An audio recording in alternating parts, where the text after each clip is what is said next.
This is The Situation Room, the home of hard-hitting political commentary and penetrating insights about the state of the nation. This is a talk radio experience like no other. The Situation Room, a place for hard truths, debates, and elevated conversations. The Situation Room, witty, political, engaging, deep, controversial. In the room, we have CT Muga, researcher, academic. You are still to operate from within the Nairobi metropolitan. You're not going to Shags, but congratulations for the people of Kilifi and Kwale, because now you can cross over and go to... People of Kilifi can go where? Can go to Tana River. And go to Tana River. They cannot go to Kwale because they cannot pass by. Well, they can go to Kwale. You can. They can go to Kwale, avoiding Mombasa County. And they can go to Tana River. They can go to Garissa. They can come all the way to Machakos. But they will not enter Nairobi metropolitan region. Good morning, City Muga. Good morning, Eric. How are you? I am well, thank you. This working from home thing, you were waiting for the president to say continue staying at home so that you can come and work. This working from home thing, it's overrated. It's overrated? It's completely overrated. How so? Well, the understanding is that you'll be able to be just as effective. But if you're not careful, you just end up talking to yourself. And displaying acts of perhaps madness. Okay. It is useful, but with a program such as ours, it's not really very useful. It can't work. No, not really. No. In reality, it can't actually work. Yes. Welcome back. Thank you. Walking from the studio this week. Karibu sana. Asante sana. Duoka, please tell him how you've been. We have been fine, and unfortunately, I kept saying there was a CT-shaped hole in the room, and I'm glad that you've filled it now, CT. Okay. Hey. Poetry. Well, where? Eric has been all right. Eric has been all right, CT. He has, huh? Yeah, he has. He has been well. He's been all right, this guy. I've been, trying to make sure. Watch. I've been trying. Ensuring that he shapes up. And the equilibrium is maintained. Yeah. Yes. He's been doing well. That he does what he's supposed to do. There you go. I've been keeping my end of the bargain. Voila. Well. She, on the other hand. Hey. It's a different story, My sister here, on the other CT. hand. Eric bought sausages one day. Bought? Yes. You know why? No. Because he lost. Lost what? He made a prediction. That? And we were telling him, look. I didn't make a prediction. We made a prediction and he said it was a lie. Okay, what was his prediction? Well, we knew that at some point, Kenya was going to cross the 1,000 case mark. Actually, by a certain day that week, the way things were going.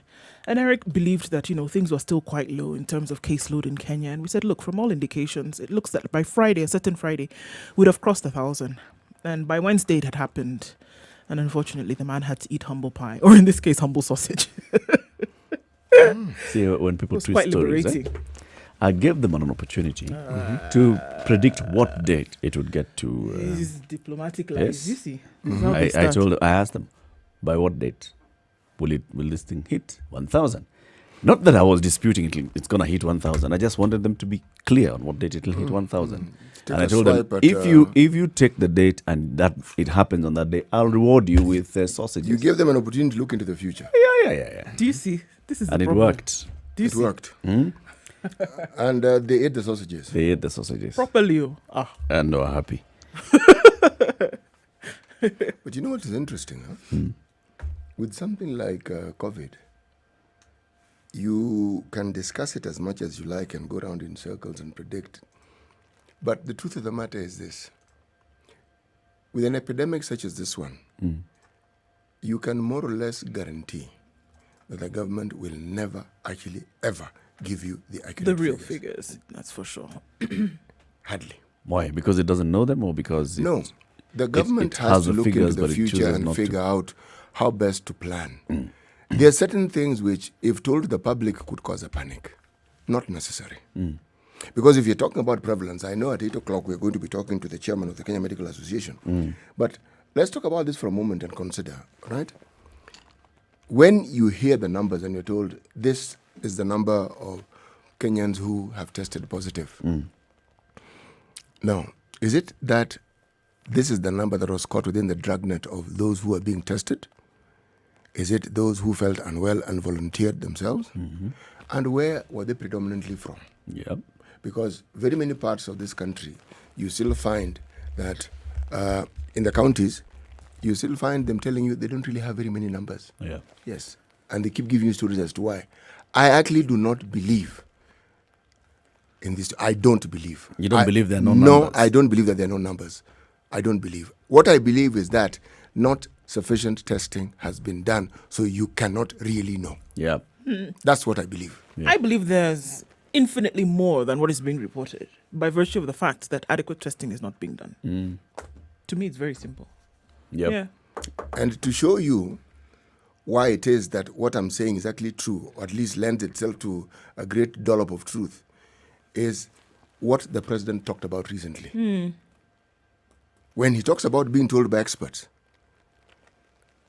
this is my view, unconfirmed, of course, that this is a man who was told, my friend, these are the figures. And the trajectory seems to be this. He says, this is what we're dealing with. So, okay, if this is what we're dealing with, then there's certain things we cannot possibly do. Yes. Yeah. Voila. The truth of the matter is, if you talk to hospitals, they will tell you that the numbers are increasing. Yeah. It's the truth. The numbers are increasing. Maybe what the government is telling us is not the actual numbers, but I'm of the opinion that they are not telling us the actual numbers because they also don't know the actual numbers. At some level they don't, but at some level, even if they do, it is not in their interest to tell you exactly what's happening. No, it isn't. Okay. And it isn't in our interest either. To know. No, it is not in our interest either.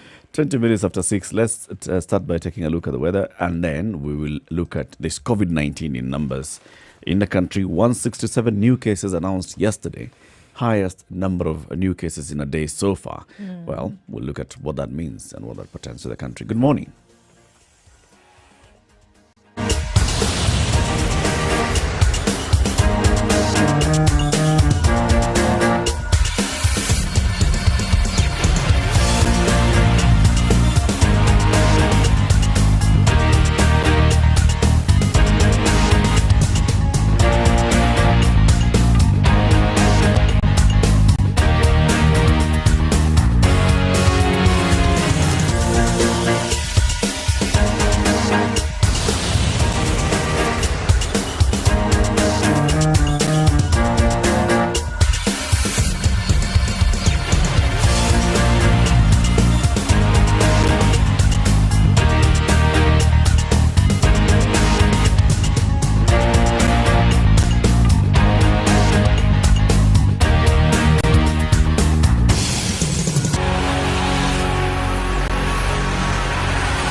...24/7, around the world, non-stop. This is Spice FM. Classic soul, R&B, smooth jazz, neo-soul, and nostalgic ballads. Make some noise! Yeah! You're listening to Spice FM.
All right, for Monday morning, it looks like it's going to be mostly cloudy in Nairobi. The fog seems to be quite low, and it will be that showers will welcome the week. Highs of 21 and lows of 13 today.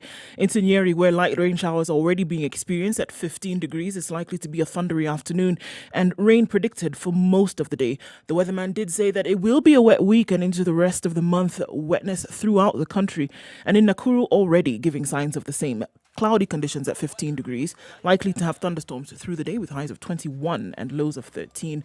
Eldoret, mostly cloudy conditions at 13. That will change later. Showers expected quite early with highs of 19 and lows of 12. 20 degrees in Kisumu and cloudy conditions. Showers will drop soon. Highs of 27 and lows of 19. Kakamega is mostly cloudy currently at 17 degrees. Thunderstorms are expected later with highs of 23 and lows of 16. Looking into Mombasa, where it's mostly cloudy at 26 degrees, highs of 28 and lows of 24. Malindi, light rain showers already being experienced, highs of 28 and lows of 25, likely to rain quite well into the evening. All right, let's take a look then into East Africa, where it's mostly cloudy in Kampala at 19 degrees. Thunderstorms expected later with highs of 25 and lows of 18. Dar es Salaam is partly cloudy at 23, highs of 30 and lows of 22. It's quite chilly in Johannesburg this morning at 6 degrees. It'll be clear and sunny though. Highs of 18 and lows of 4.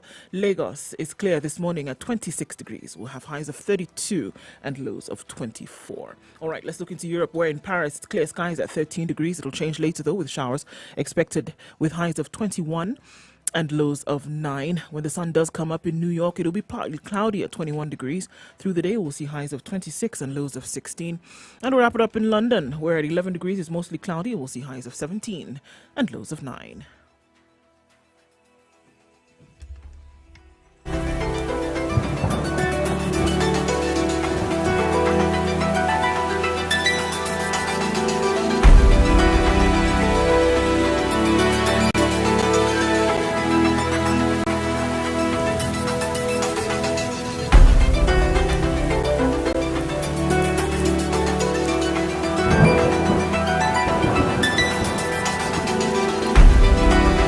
So it's 26 after 6. This is a situation. It's Kenya's biggest conversation in the room this morning is Nduoko, Eric Latif, and C.T. Muga.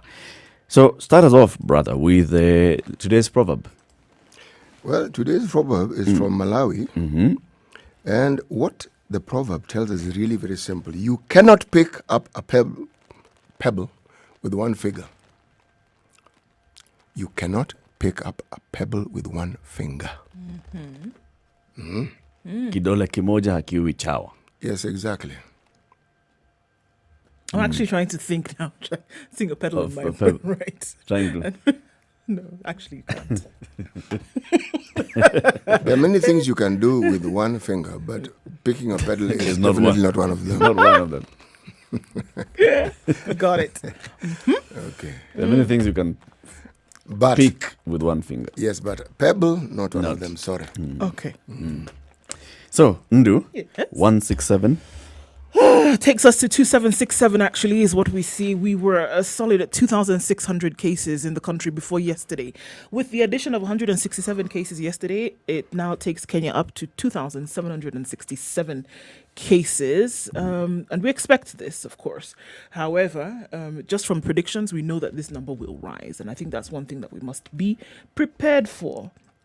Here. Now, if we look at that vis-a-vis the number of deaths in the country, at 84 deaths in the country, 752 recovered cases and active cases at 1,931.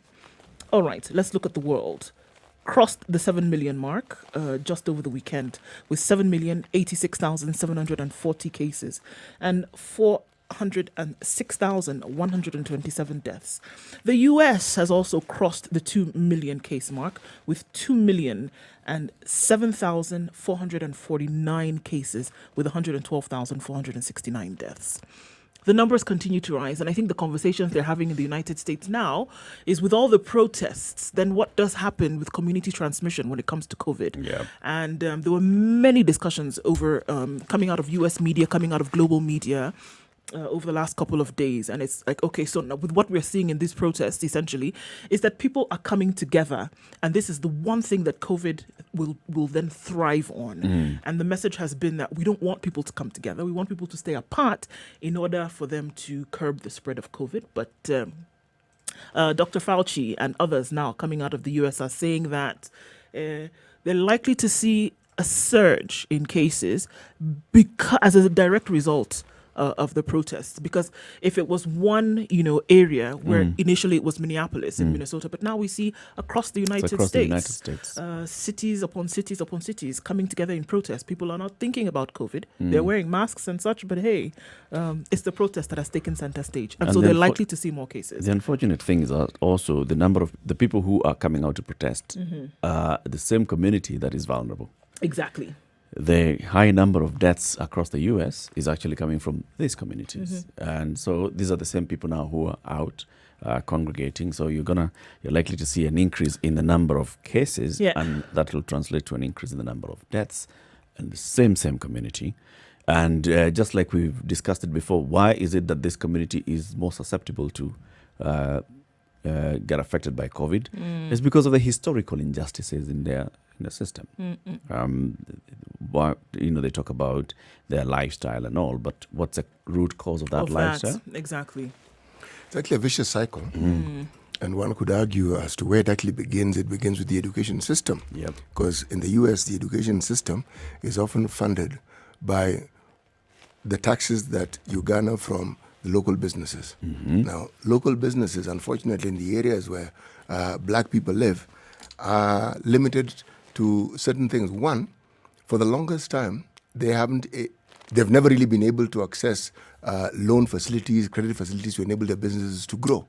So it means if they're small businesses, the taxes that you can get from them will also be limited. Now, what this also means, it's a vicious cycle. What it means is the schools will be limited as to the facilities that they will get. It also means that the education that these people are going to get will be substandard. So it's like you put them on a fast track, as they argue, towards jail. Oh, yeah. True. Everything about that system, it's like it is geared to ensure that they stay exactly where they are. Yes. And I think for a lot of it now is that it was premeditated. Oh, it was. It was carved out to be that way. It didn't happen by coincidence or by chance. It was, it was meant to be by design. It was designed to be that way, unfortunately. And the interesting thing is that also people did not come to a realization of this design until rather late in the game. And I'm talking about the victims themselves of this system, who have now come to understand, hold on, this is actually what they designed for it to be. And so now we have to get into this, trying to reverse all of this. It's going to take an entire system change in order for that to happen. And it's going to be multi-generational, actually. Oh, for sure. I don't think the people who are protesting now are going to see the change in their generation. To bring down this system the way it is, it's going to take a while. Obama was there as president. He acknowledged, basically, it's not something that you can just take over and change. It's not an executive order that's going to sort this out. True. It'll take a while. It's let's see what continues happening there. But when it's still talking about COVID-19, Tanzania. Okay, well, all right. Let's look at the president of Tanzania said they are COVID-free. Yes. Yes, he did. So don't give us numbers. We know. Well, yeah, okay. Tanzania is COVID-free, according to John Pombe Magufuli. Yep. And so they're not dealing with COVID anymore. So when you talk about COVID, don't involve Tanzania in the conversation. New Zealand, they'll probably make their announcement this week, but Tanzania has gone ahead and made this, beat them to it. So according to Tanzania, they're number one. All right, so let's talk about other things now. We've sorted out COVID. Prayed for 3 days. Done. 3 days of prayer, and we have dealt with COVID. Finished. In fact, he's there. He was speaking to a group of teachers. I think it was a national gathering of teachers. And he was asking them, so you guys, teachers, I'm not seeing any one of you wearing masks. So we're done. There's some experiments that in theory are actually very good. But if you look at the reality of this particular disease, this COVID isn't imagined. It's real. It's a real thing. And countries who determined to experiment and to see whether this herd immunity thing can actually work, the consequences have not been that pleasant. No. Okay. and they've had their numbers shooting up. Now, maybe this is what herd immunity is all about. Numbers shoot up, and that shows that a large enough population have actually been infected, and so now the immunity can set in. Yeah. No. Not really. Maybe because of everything else that's happening, all the questions that are unanswered when it comes to Africa, the question of herd immunity in Africa has also not been addressed. Maybe it's one of the things that we can also experiment and say, all right, let's see. So you tried herd immunity in the West, the virus is ravaging the West. If you try herd immunity in Africa, what's going to happen? Let's take the discussion further, Eric, and ask ourselves a simple question, okay? With all the numbers and all the predictions, remember they keep shifting the timelines. By this time, we will be here. Happened. By this time, it keeps shifting, right? Yeah. Why don't they address this simple question of immunity? Because it's avoided. When you live in a continent like ours, with the poverty levels and the constant exposure to all manner of diseases, man, your immune system is going to be robust. That you're alive. It means your system has managed to keep all these funny diseases at bay. Yes. So when a new one comes along, as I said, it's told, join the queue. Take a number, man. But this discussion has actually been avoided completely. It's being avoided all the time. Yes. All the time. It's brought up, someone circumvents it. It's brought up, someone circumvents it. And yet... Is it possible that maybe the scientists are working behind the scenes on this? Eric, you know something? This one doesn't require too much intelligence. Any epidemiologist will tell you that exposure is what builds your immune system. It's not complicated.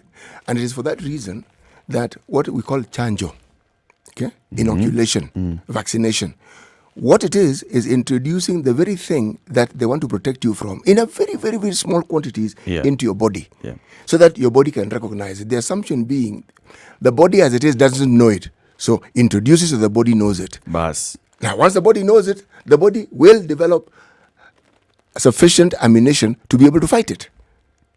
Now, if that is known, you're telling me that all these things that we are exposed to do not have a positive effect on our immune system. They basically do. They do. Maybe that's what we are seeing now. It's the effect of that. I think Jacinta Ardern has already announced that. She's made an announcement, no? It was due to be this week. Well, understanding that they're about 8 hours ahead. The woman in her 50s who recovered at St. Margaret's Hospital in Auckland on Monday has left the hospital, and that's it. We are done. We are done. The final patient recorded no symptoms for 48 hours before being announced as recovered. And the milestone comes ahead of an announcement at 3 p.m. on Monday. What time is it? In about an hour now. Okay. Yeah. So Jacinta Ardern, the Prime Minister, is about to make that announcement. By the time we are done with this show, New Zealand will be like Tanzania. COVID-free. Exactly. Yes. All right, let's do a quick skim at some of the other countries and some of the numbers that we're looking at if we can. So we looked at Brazil, still rising up there, almost at 700,000. 813 cases in the last 6 hours. We're likely to see them cross that mark in a short while. Now look at Mexico again. We looked at these numbers. 3,484 cases in the last 6 hours. 188 deaths again in the last 6 hours. Mexico really ramping up the numbers there when it comes to COVID. And we looked at these infections that have now unfortunately crossed the border and entered into Mexico when, little or no vigilance was happening. Remember, between the borders of them and the United States. Mexico also pursued that particular line of thinking. They did. And they sort of like say, let's leave this thing. Let things figure themselves out. And they have, haven't they? Oh, and they really are till now, still figuring themselves out properly. And the thing is, if we were in Mexico, if we had just seen community transmission, then we can say, all right. But unfortunately, we are seeing deaths at a quite high rate. On a daily basis. And this is the worrying factor here, that people are not just getting infected, but people are dying from COVID. And if this is a lesson, then those who are taking this thing lightly might again, the discussion really this question ought to be asked. When we hear of deaths, are these deaths that are part of the normal morbidity or mortality that a country experiences. These are specific COVID deaths, I think. Specific, tested, determined COVID. Yes. Sometimes even posthumously. So someone has died and then they conduct tests and they realize this person had COVID. They add them into the list.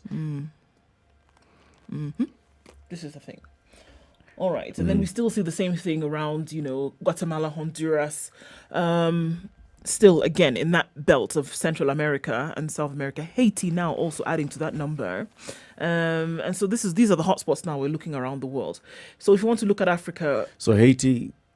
Numbers are rising. Numbers are rising in Haiti now.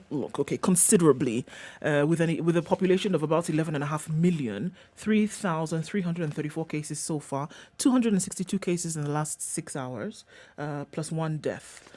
Haiti was on the bottom of the rung about 3 weeks ago, about a month ago, where Haiti was looking at about 110 cases. Now they're at 3,334 in the last 21 or so days. With one death? With one death today, but 24 deaths all around.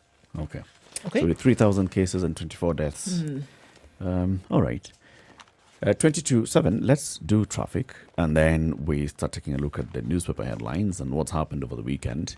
Right? This is a situation room. It's Kenya's biggest conversation. The live stream is up, www.spicefm.co.ke and Spice FM KE on YouTube, Facebook, and Twitter. You can join the conversation as well by tagging us on Instagram, Spice FM KE. Good morning.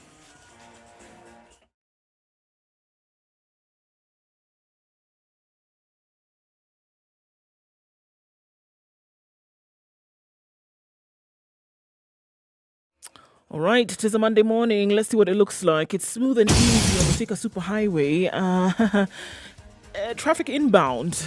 People are moving back into the city. How they got out is another story for another day. But all right, we're going to see quite a lot of that at certain areas at the border posts coming into the city. It's not so bad, though. We'll be able to traverse it this morning. Around Eastlands, traffic is opening up around Eastleigh. Juja Road there is moving bumper to bumper already at about 20 minutes to 7 o'clock. On Mombasa Road, we're likely to see the hotspots that we are aware of right around Cabanas and then towards General Motors. But right now, it looks like everything is all right. We do see the fog is quite low on Mombasa Road, so you need to take it easy this morning. Fog lights up. It's going to be absolutely necessary for us to see where we are going. Yes. The eastern and southern bypasses don't have any issues right now. It's likely to change later. We'll try and see what traffic looks like getting into the CBD in Nairobi, as well as Mombasa and Kisumu in a bit. But for now, it looks like it's all right. We'll keep you updated about what's going on. You can get in touch with us, Spice FM KE on Twitter. Let's see what you see, and then we will be able to spread the word.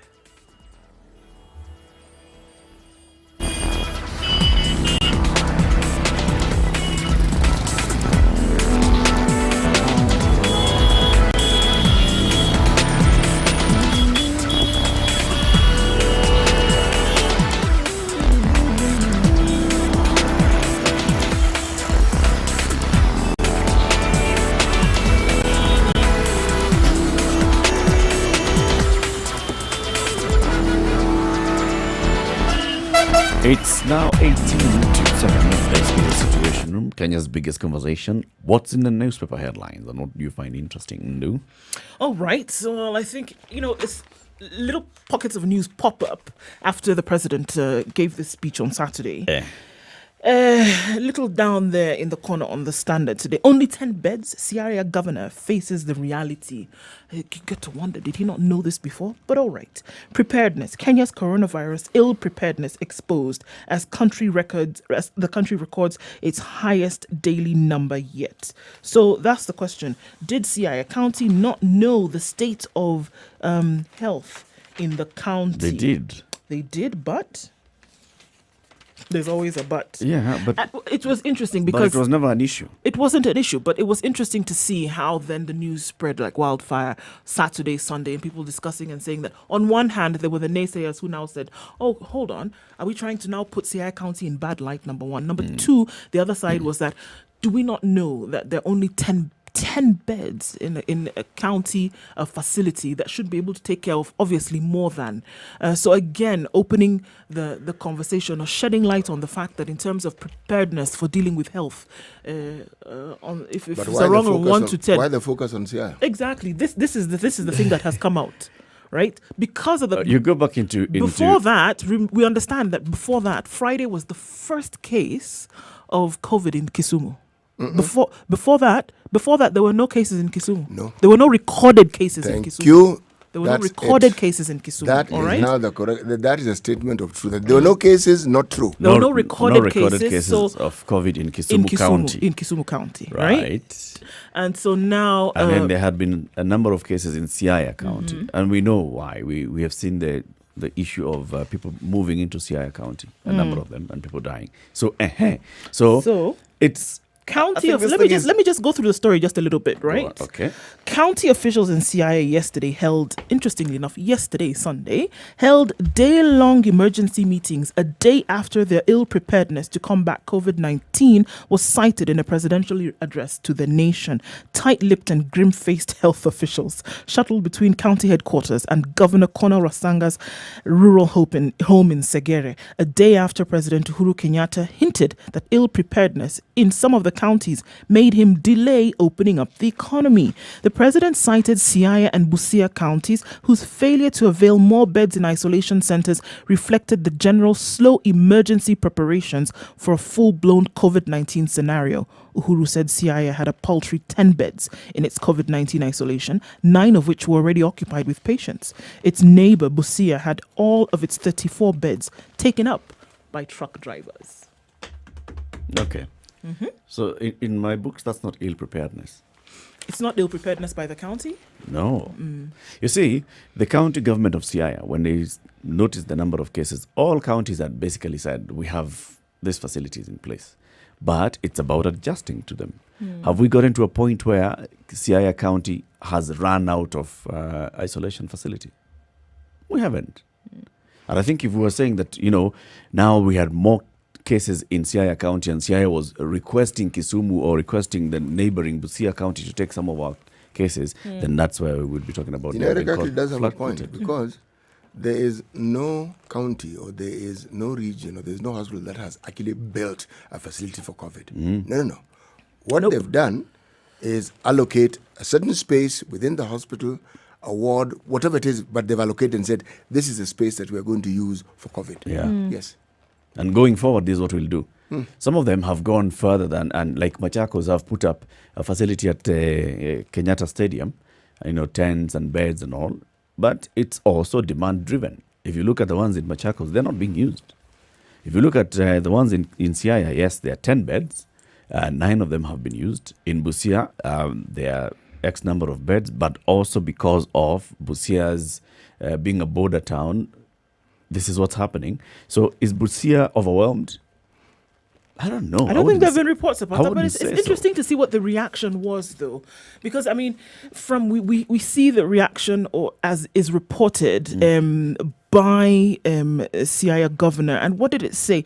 That it came as a wake-up call for 47 counties. And it lit up social media with anger and plunged Siaya into a crisis. These are very interesting words that are being used here. With sources saying that Governor Rasanga threatened disciplinary action against some of his senior officers. Rasanga declined to speak to the media, but sources close to him said he's furious and rejected the report presented to him by a team of senior officials on the state of the county's COVID-19 preparedness. The governor is very annoyed, quoted a source. He is demanding answers. Hours after the president's address, the county announced its intention to increase its isolation ward bed capacity to 50. The 50-bed capacity Urenga Health Center in Ugenya sub-county would be converted into an isolation ward. Okay, I think now that's where our story is. So having set aside 10 beds as 10-bed facility and then seeing that we have reached 50% occupation, 60%, 70%, 80%, 90%, they should have gone into the second and said, if this is full, this is where we shall move. Saying that they were meeting now yesterday to decide this is what we're going to do. Now maybe that's where the issue would be. And I would like to ask, is this actually the case? Are you saying that they had actually just sat with those 10 and said, well, The story implies that the governor was not aware that this was the case, and he was calling on his officials to, basically ask the question and say, "Look here, what really is going on?" Does he not see that he's pointing his own finger at himself? Unfortunately, he's basically saying that I am not aware of what's happening. Going on. I am not in charge. Yes. And so getting annoyed and demanding answers at this point, wrong. This is information that you should have had. So demanding answers at this point, because a spotlight was shown on this particular issue, exactly, it shows. It's exposing him. It exposes you yourself very clearly. It's exposing him. COVID. You should have had a better reaction to this and better communication out of this, which is come out specifically and said, it's true, we have this 10 beds, they're almost full, but also we've been working to set up this other facility. In fact, we've been on top of things. That's all he needed to have done. If you're talking about preparedness, the county that is the shining light and the poster child of preparedness is actually Mombasa. It's Mombasa, it is. Yep. I mean, beautiful setup, meaning, should you fall sick, we're ready to look after you. Yes. Come, you will be looked after. Now, I don't think there's any other county in this country that can claim to have anything approximating that. No. None. Even what we have in Nairobi is not a Nairobi county initiative. It's a national government initiative. Yes, it is. Bagathi and KU Referral Hospital, those are national government initiatives. And the government told us last week, they're full. Mm-hmm. In fact, I think the words that they used were overflowing. Yeah, that was the adjective that was used. Overflowing. So now more facilities are being looked for countrywide to say, okay, as the cases increase, where are we going to put these folks? That is why the home care protocol might then be activated. They're open to you in this in this county. Yeah. They will tell you that what they had set aside is constantly being overwhelmed and they're having to increase the numbers. Mm-hmm. Part of the reason is because these private hospitals test you. You arrive at the emergency, you're tested. Yep. Mm-hmm. So they're getting to have, what I was talking about, the real numbers, and they're being overwhelmed. They are. This is what we see. This is what we know to be. So again, taking us back to the point that the recorded numbers or the presented numbers may be a representation of the reality. But in terms of what is on the ground, in terms of the numbers of infections, I think we should be aware that there are a lot more than have been recorded. And we'll come again and discuss this issue of isolation, facilities, capacity, home-based care as a new strategy. I'm still not convinced. Of what? I've been a proponent of, yes, let's adopt home-based care, but I think it's not home-based care 100%. We should be reviewing and seeing the cases where we require home-based care and the cases that we don't require home-based care. But also this home-based care that we talk about, if you tell someone to stay at home... They'll not. And even if they do, the people who are at home with them, do they know what they are supposed to do? Yeah. Those protocols, the communication of it is... The protocol it's going to take long. The protocol itself could be air and watertight. But in terms of then passing on that information to those who are supposed to activate this protocol, that's a whole other kettle of fish. But also, in terms of who is supposed to do what at home. This same government, a long time ago, came up with a plan to expand the isolation facilities capacity, right?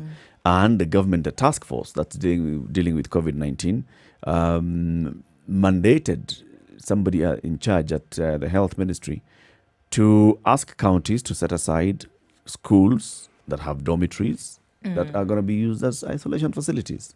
None of those schools has been put to use. Well, some of them have been put to use as quarantine facilities, but the KMTCs. But we still have a lot of bed capacity across the country. We do. And when COVID comes to an end? We will revert to where we were. Factory settings. Yeah. We seem to be shooting in the dark.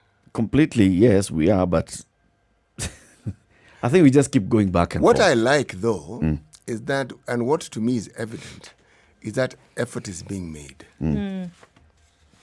It isn't as though we're stationary and we're sort of like passive bystanders. Effort is actually being made. There's something being done. Something being done, and there's a clear attempt to move in a positive direction. But like with most things, what is clear is that a great deal more could have been done. At some point. Yes. I still hold that until you tell me that secondary schools and boarding secondary schools are full, you cannot talk about places being overflowing. Mm-hmm. We can't. This is what we are doing in treating COVID-19 is basically isolating people from the community, not taking them somewhere where they require, a doctor and all. We are basically saying isolate somebody from community and put them somewhere where you let the virus run its course, and then they go back to you want to limit community. The possibility of this virus spreading. So we're just offering dormitory services to the people. That's what is happening at KU. It's dormitory services. Mm-hmm. Those people are there. They're spending an entire day with amongst themselves, and all they're doing is eating and sleeping. Yes. Even the ones in Siaya, it's all they're doing, eating and sleeping, until somebody maybe falls more sick, and then they now have to be taken to a hospital. But isolation facility and hospital should not necessarily be in the same sentence or one and the same thing. But I think we established this quite a while back, Eric. Yeah. Given the many institutions we have in this country, you cannot tell me that we do not have sufficient places to take people. No. We do have that. Those. We cannot say that, and that is throughout the country. Yes. Which is why I'm saying I'm confused when the government says that our isolation facilities are full, or that we have run out of our bed capacity of isolation facilities. And I'm thinking, wait, you already have a list with over 5,000 bed capacity. And this was done. It was a study conducted and schools identified. In this county, these are the schools that we're going to use. In this county, these are the schools that we're going to use. You haven't started using those schools, and you're now changing the story to say that you're running out of capacity. How?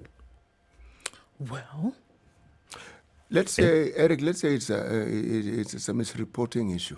Okay. Yeah, and leave it at that. We'll leave it at that. For now. Okay. Because the reality is we haven't exhausted the available spaces that we have. I read to you that list of isolation facilities a long time ago. You right? did. By the ministry. Many beds. I just give you an example of Baringo County. They have how many schools? 27 minus 19? 8. Quick math, yes. 8 schools in Baringo County. And their bed capacity is 2,710. So you're telling us that there are 2,110 patients? In Baringo alone? No, in excess. The answer is no. Yeah, of course not. 2,710. Baringo, right? Baringo has the capacity to hold 2,710. Now, if it's overflowing, you're essentially saying that Baringo is full. That's what you're saying. Yeah, it cannot be. And so if you want to put it against what we're talking about now, saying that if you want to take it to the other side, then say, okay, if that's the case, then truly this number of 2,676 is not the case. Baringo has not taken anybody into these facilities. So all right. In fact, I'm not even sure that Baringo has recorded any case. In I was going to look for Nairobi County so that we deal with this issue of Nairobi, Kilifi, Kajiado, Mombasa, Makueni, Kitui, Machako. Where is Nairobi now? Nairobi, it's where we left it. All right. Yesterday. So Kiambu, because KU is in Kiambu, right? Kiambu County has 7,255 bed capacity in secondary schools. KMTC 1, 2, 3, the Goto Teacher Service, Kiambu Institute of Science and Technology, Alliance Girls, Alliance High, Chania Boys, all the way Loreto Girls, Loreto Limuru, Mangu High, Mary Hill Girls, Mary Liki Girls, Moi Girls, Kamango, St. Francis Girls, Mangu, Thika High School. If you took all these facilities and you started saying we are isolating people in Kiambu into these facilities, you will 7,000 bed capacity. You won't finish it. We won't finish. So it's possible for us to continue doing the same thing that we're doing, isolating people, putting them in facilities, letting them stay there, let the virus run its course, and then we reintegrate them back into the community, as opposed to telling them, you'll stay in your house, locked up in your house. And management of that is going to be hard. There were committees that were set up to deal with these matters, were there not? Yes. Okay. One that came up with this is actually one of those committees. Exactly. So we're coming to the top of the hour, sitting, and because you gave us the proverb, you'll give us that proverb again. Okay. And this time, tell us what it means. Oh, you want me to tell you what it means? All right. You cannot pick up a pebble with one finger. Actually, it's a saying that is common in many communities. And it relates to your inability to actually be a lone ranger. It talks about community effort. It talks about people pulling together to, achieve the desired end. I mean, like now if we're talking about COVID, the one thing that is clear, the government, yes, may put in their effort. But, there is this need for the citizenry to play their part. And this one hasn't sunk. It hasn't sunk. One, should I present myself to be tested? Am I willing to go into an isolation? Yeah. This is the role of now the Monenchi. That's how you guarantee that safety is maintained. One finger cannot pick up a pebble. You cannot. It's not just the government alone. No, it's not. It's all of us. Good morning. It's now 7 o'clock. This is a Situation Room, Kenya's biggest conversation. Taking a look at other headlines shortly.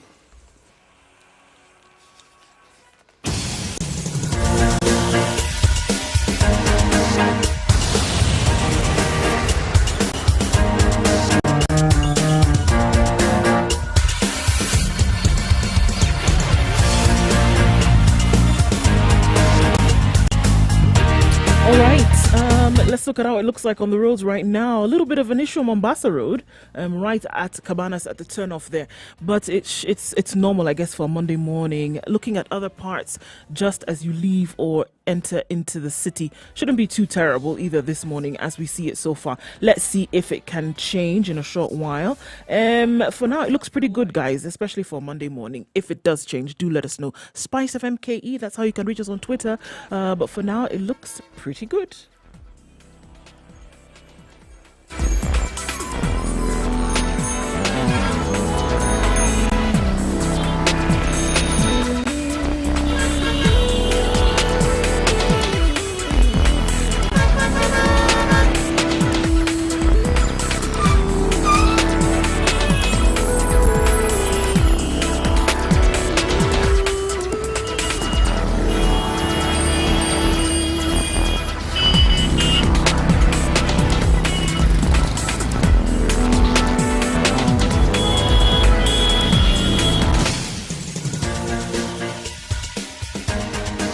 This is the Situation Room, the home of hard-hitting political commentary and penetrating insights about the state of the nation. This is a talk radio experience like no other. The Situation Room, a place for hard truths, debates, and elevated conversations. The Situation Room, witty, political, engaging, deep, controversial. In the room, we have C.T. 1.5 minutes researcher, academic, seasoned political observer, a fountain of wisdom in these politically uncertain times. Ndu Oko, Nigerian by birth, Kenyan by choice, communications expert, Pan-Africanist, a truth seeker and believer in people power, and Eric Latin, agent provocateur, the man in the chair, seasoned journalist, news hound, a man who believes in punching up, is a day after Kenya recorded the second highest number of recoveries the only way to start your day. Tested negative for COVID-19 to bring the number of people who've beaten the virus to 752. And CS Mutahi, when he was releasing the new statistics, extended after the government extended the curfews, he says now the counties have 2 weeks to work on getting this, increasing their bed capacity. Well, let's move on to other stories because I think we've just exhausted that. No, yeah, okay. Their bed capacity has not been utilized from where I see it, from what the government has told us before. The other headline in the papers this morning is that we shall look at NHIF a bit in detail because we'll also be speaking to one of the NHIF board of director members, board members, and this is the president of the Kenya Medical Association at 8 o'clock. Dr. Jacqueline Kitulu, she'll be joining us. She'll be speaking to us on Kenya's fight against COVID-19 and what the Medical Association is advising the government to do. But also, we can throw in this question of NHIF, which we'll look at. The new Uhuru. Who is this new Uhuru city? Well, according to the papers, they would like us, we would like ourselves to believe, because we are part of this particular media, that we now have a new revamped president who is, in a word, well, in a phrase, in a sentence, a no-nonsense person. But where? Not taking prisoners, calling people out by name, and doing exactly what he has said he is going to do. If I were to use a Swahili phrase, hapana cheza. And this is also assumed that he was not doing any of these things before. Well, we've had that discussion in this very forum before. And we have said that, Kenyans are Kenyans. Yeah. When you have a patient president who seems to be understanding and is giving you time to do the mature thing and to change in your own time, Or do your job. you decline. You pick sticks and poke. Yes, when he gives you time to actually understand that things may not go in that direction, you say the man is indecisive. Now that he's decisive, now that he's using the instruments at his power, all of a He's sudden, clawing back at democracy. well, he always had the ability. He doesn't have to claw back. He just needs to act. And suddenly, all manner of headlines are coming up. It's the new Uhuru. If I was going to see the new revamped Uhuru. He has morphed. Yes. So they're saying I know, it's some great the adjectives president here, has isn't it? morphed into a ruthless political tactician, Yes. confounding friend and foe. Nobody, it seems, can stop his quest for legacy. I know, right? Assertive, adventurous, unilateral, ruthless. Those are some interesting adjectives. Man, adjectives here, I they're tell flowing, you. aren't they? And in the past, it was that he was docile, Reluctant. patient, accessible. That was the past. But it's a totally different man now. I don't know what happened. And they're saying adventurous, throwing all caution to the wind and taking bold political risks. Not a statement of truth. These are not, he is not shooting in the dark. These are very well calculated moves that have been Absolutely. planned. For things to work this way, it's not as though someone wakes up, has a dream, and then starts to act on the dream. No. Is he not throwing caution to the wind? Not really. Not really. There's no caution being thrown to the wind. Politically speaking, the president is simply using the powers that have been at his disposal all along and setting the agenda that he feels will set the country on the course that he wants it to be and to right the wrongs that have bedeviled the country for the longest time. Yes. That is to speak positively. Of what is happening?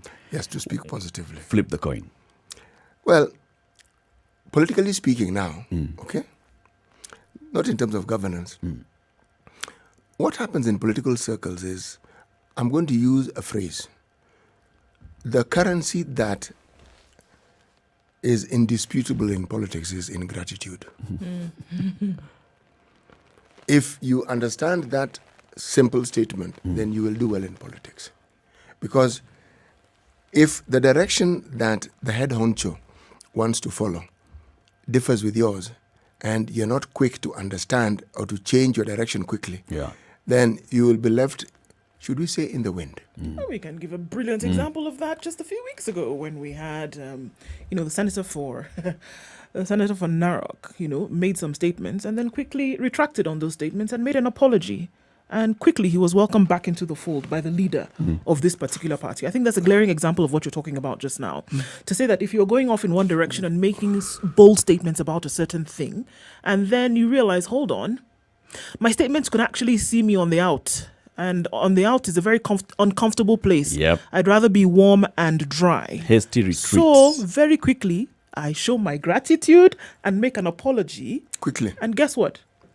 Warm and dry. There are those that are arguing, including Barack Muluka, whom we spoke to last week, the Secretary General of the Amani National Congress, that some of these moves are negating the gains made in democracy. So, for instance... Some of the moves by the president? Yes. Okay. For instance, the move to bring together the political parties to work together in coalition with the Jubilee, the ruling party, bringing in, reigning the so-called errant members of Jubilee, bringing in Wiper into some sort of coalition agreement, bringing ODM into a coalition agreement. So Parliament is now basically dancing to the tune of the executive directly, all right? So what does that do to democracy? What does that do to the checks and balances that we have in the institution called the legislature? He actually missed one very fundamental point. All these parties he speaks of were not coerced into joining. They saw the need to join. Did you see anybody kicking and shouting and screaming when they went to join the so-called government? No. No, exactly. No. So, which part of democracy is he saying was abrogated? That's democracy in action. People are allowed. There are countries that to form a government, you have something like around 3 or 4 parties coming in together to form this particular government. That is, again, democracy. So how is this one now not democracy? When people from various parties are forming or coalescing together to join the government in pursuing a certain agenda, how is that now not democracy? Yes. How is... It's what he was referring to, some underhand deals. For example, the drama that's happening with Ford Kenya. Right? What I don't understand trying to get one leader out of Fort Kenya because of a yes, meeting, it's politics. And that's trying to arm twist this party. Yes, into playing ball. Are we electing a bishop? It's a dirty game, and everybody getting into this understood that you have to have your gloves off. I mean, what moral standards is he talking about? These are politicians. It's very difficult to apply moral standards in politics. No, it's not difficult. It's just that you need to understand what sort of moral standards that you are applying. You need to understand that when you're dealing with politics, please don't begin your statement by using the phrase high moral standards. Forget it. No. Start with low moral standards. Yeah. And then you ask yourself, okay, what depths are we ready to sink? Don't even use the word moral standards. The folks who coined politics, the folks who coined politics being a dirty game knew what they were doing when they said that. Because they understood that there are certain things that you would be bereft of once you got into the ring. So things that you may have had before, you may want to shed those once you're getting into the ring. Or while in the ring, you realize, hold on, I can actually survive in this game if I maintain them. To call politics dirty, it means you are using a certain yardstick that has moral standards. And it's clear that politics is abrogating those standards. That's why you call it dirty. If you look at politics by its own standards, there is nothing that is happening here that is untoward. Nothing. It's not just in this country. It happens everywhere.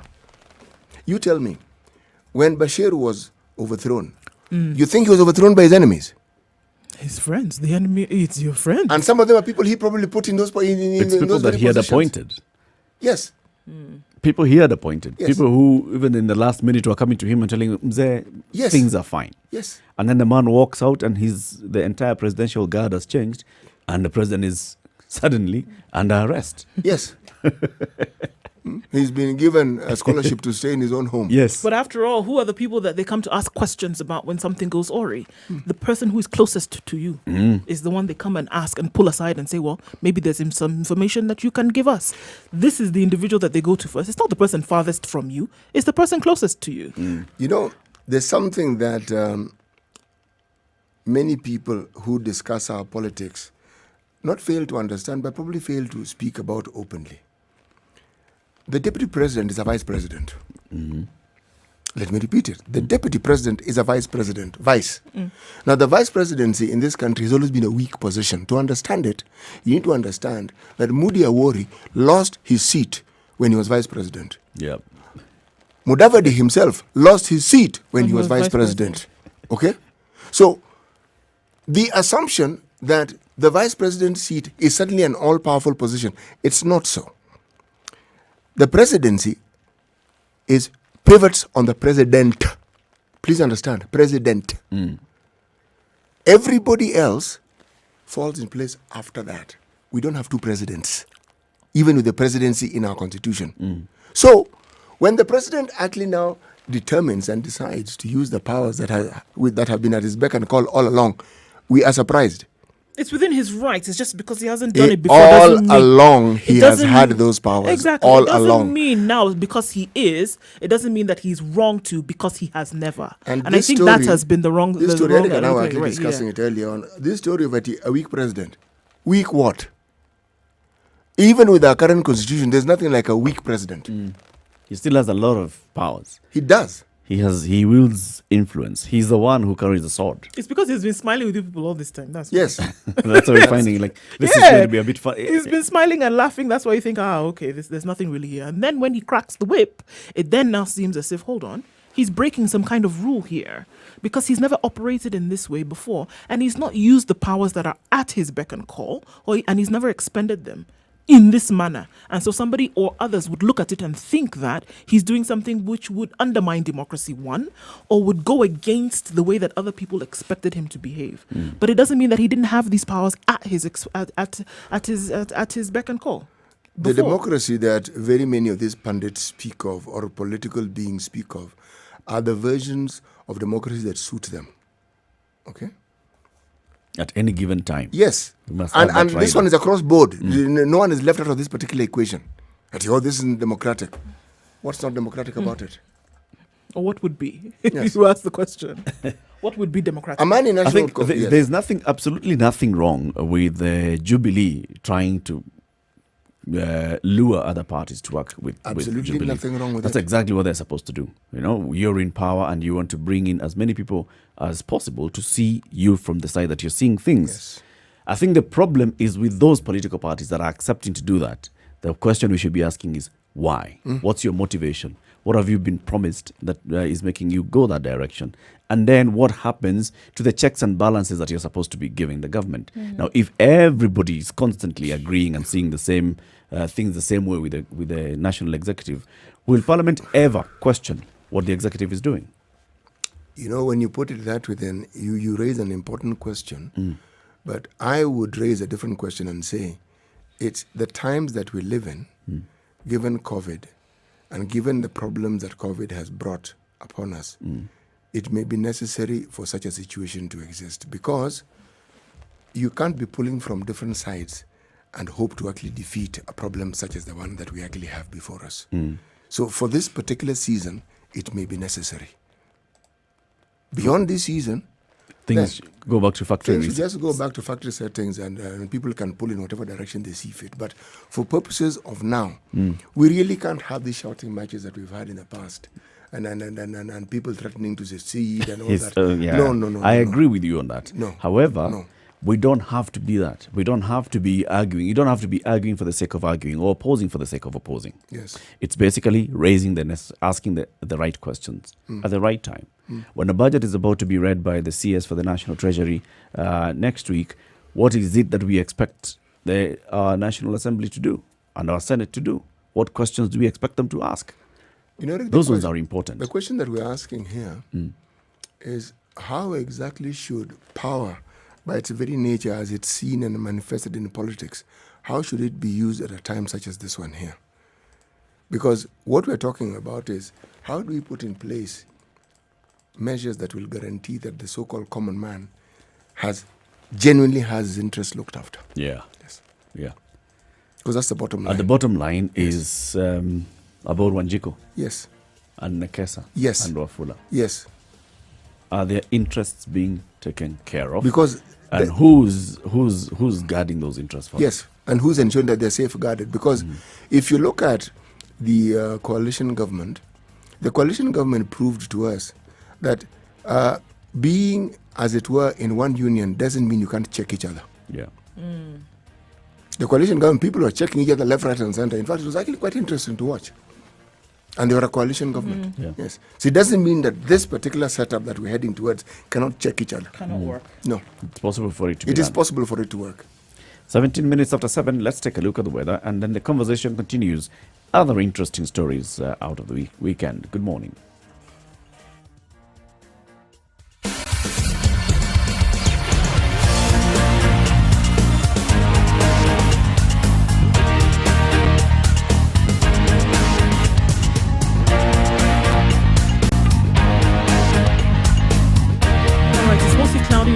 The chance of rain is still quite high this morning. We're looking at thunderstorms throughout most of today, highs of 21 and lows of 13. Looking into Nyeri at 15 degrees, it's cloudy conditions and thunderstorms also forecasted for later parts of the afternoon, with highs of 21 and lows of 14.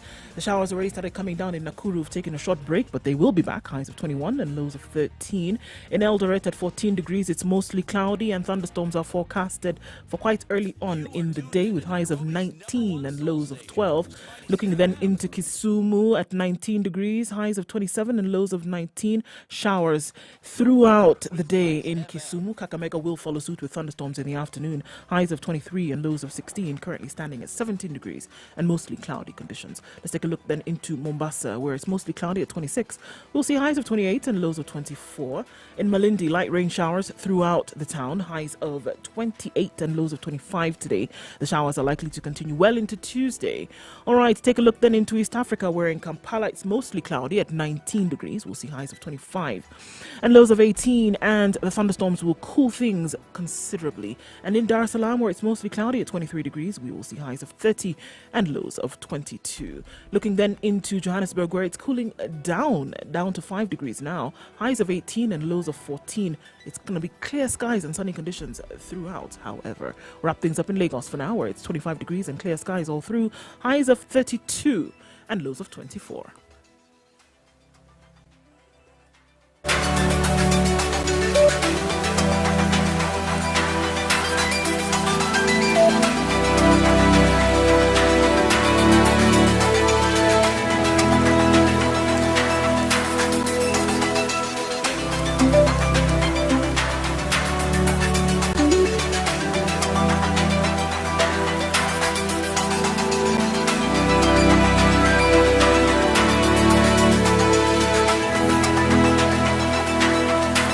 After 7, this is The Situation, Kenya's biggest conversation, broadcasting on 94.4 Nairobi, 87.9 Mombasa, 102.5 Kisumu, 96.0 in Nakuru, 96.7 Eldoret, 90.9 in Nyeri, Malindi, 97.7, and from Nairobi to the world on www.spicefm.co.ke. We are also live streaming on Facebook, YouTube, and Twitter. Spice FM KE. In the room this week, CT Muga, Nduoko, and Eric Latif. Very interesting stuff happening and appearing in the papers. So just to remind you, in the next hour, we'll be speaking with the president of the Kenya Medical Association. The KMA released a statement before the president told us about the tightening of measures or not on Saturday. And the KMA had looked at a number of issues. One, our testing and how our testing is taking place in terms of our capacity to procure, our capacity to test on a daily basis. And also it had looked at the measures, the containment measures that have been put in place by the government, and what now should happen, what information should, what data should inform the government in easing those measures or tightening the measures further. We'll be talking to the KMA on that. And then one of the people who are the brain trust of the president on Saturday, remember he told us the brain trust of professionals sat down and there was some sort of lack of consensus. Mm-hmm. There were those in the brain trust who felt it was about time to ease up many of the measures. And there were those in the brain trust who said, no, it is ill-advised, it's not yet time. And the president said he was caught up between battle between two rights. It was not a right and a wrong. And on that, he erred on the side of caution. Professor Omu Anzala will be speaking to us at 9 a.m. And we'll ask him, what did you tell the president? Mm-hmm. And what is this that you told the president? And what should we expect in our fight against COVID-19 going forward? The next 30 days, the next 60, 90 days, what should we expect? What kind of numbers should we expect to see? What kind of interventions should we expect to see being put in place? That will happen. In the meantime, I know we definitely keep looking at COVID, but we still go back to the issue that FAO warns of dire famine as more locusts invade. All right, millions of hoppers, and now, okay, let's start from the beginning of all this. Turkana is now the hotspot of invasion, worsening already bad food security. Millions of hoppers have devastated 462,000 hectares already in Turkana 4 months after they were first sighted. Turkana County is now the epicenter of desert locust invasion, according to the Food and Agriculture Organization of the United Nations. The county has recorded the highest number of hopper banned sites, carrying millions of the insects, posing a threat to food security. We looked at this last week a little bit, but now I think the warning has then gone onto a higher level, whereby they're saying, look, this is beyond devastation of crop. Now, this is devastation of crop then towards famine, which we know that things are going to dry up in the later part of the year. But then even the little vegetation that was available because of the rains, that is going to be decimated because of this invasion of locusts that we see. Right? The devastating insects are now devouring pasture vegetation and food crops across the country, with a total of 182 bands covering approximately 462,000 acres in all 7 sub-counties since they were first sighted 4 months ago at the Lokwamosing in Turkana East sub-county. A band is a group of wingless nymphs that later metamorphosize into swarms of winged adults. Both the bands and the swarms move around and rapidly strip fields and cause damage to crops.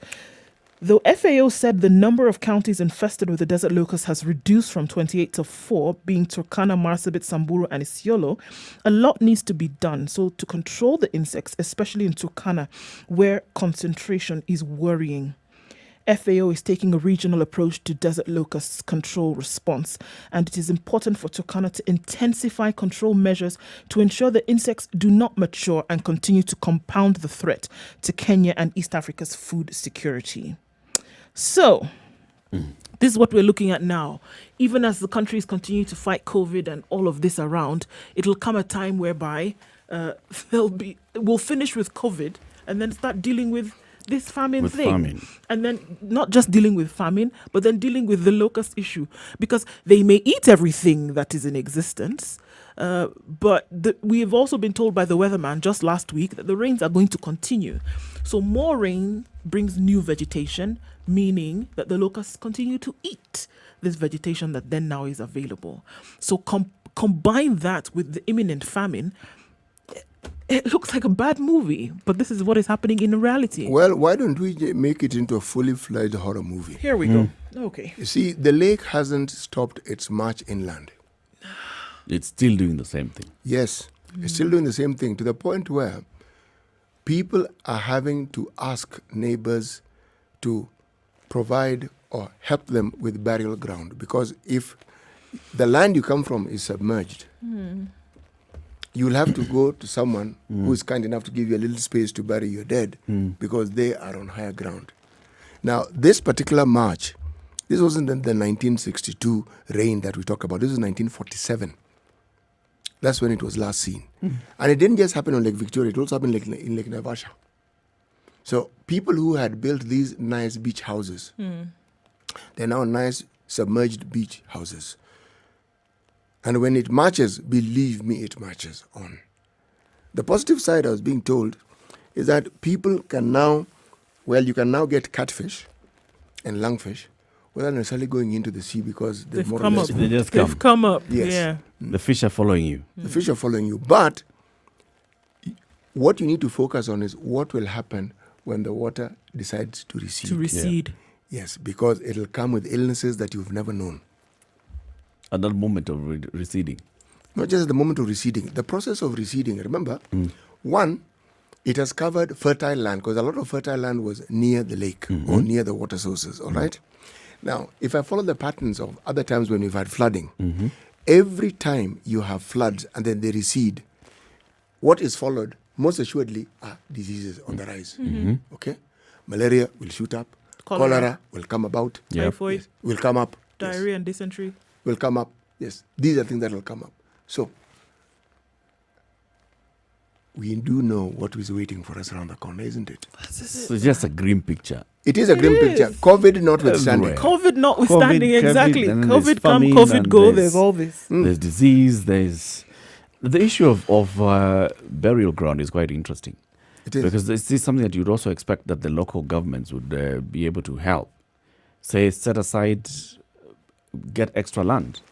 Call this cemetery. You should, and you could. But remember, in the rural areas, people, it's a good plan, cemetery, a common place. But people tended to bury their dead in their own compounds. True. Okay? Now, I am going to sound a little facetious here, but be that as it may. You're asking county governments to do a complete 180, 360. These are people who are accustomed to pillaging. You are now asking them to actually set their minds on doing something productive and positive for the citizenry. It's difficult. To turn their minds into doing something that is useful. I'm actually giving them an idea. This is one avenue you can pillage. Go buy a piece of land, call it an emergency, Okay. hike the buying price. Make it astronomical.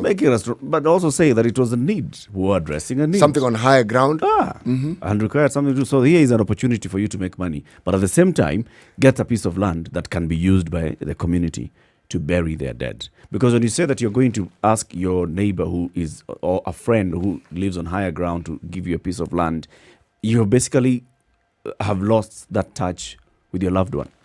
Because it depends on that particular neighbor not even selling that piece of land ever so that it can remain. But if you actually went into a county or a county cemetery, then you know that this one is yours. Places like Turkana where the burials, people don't bury very deeply in some of those places. When you have these heavy rains and flooding, bodies have been known to float throughout the town. Yeah. This is true.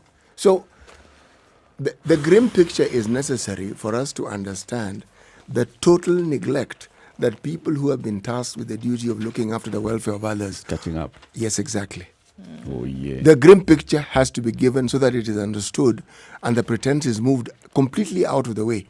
Oh, yeah. Things have been grim all along. We are now just facing the facts. The underbelly is actually now being exposed more and more and more and more and more. Governors have neglected their people. The national government has its fair share of neglect as well. And we're saying we need to turn this around now. Yes. People, we need to work together. Yes. This is that case of one finger not being able to pick a pebble. Yes. Right? We're looking at newspaper headlines and what is happening around the world. When you come out, I have an interesting story. We talked about this, about Shashaman, a brand of bang crossing over from Ethiopia into Kenya. What? Shashamani. Okay. It's bangi. Bangi? Yes. Coming from Ethiopia. Coming from Ethiopia. Problem. The medicinal variety? Well, it's all medicinal. Recreational. It's crossing over from Ethiopia? Comes all the way into Nairobi.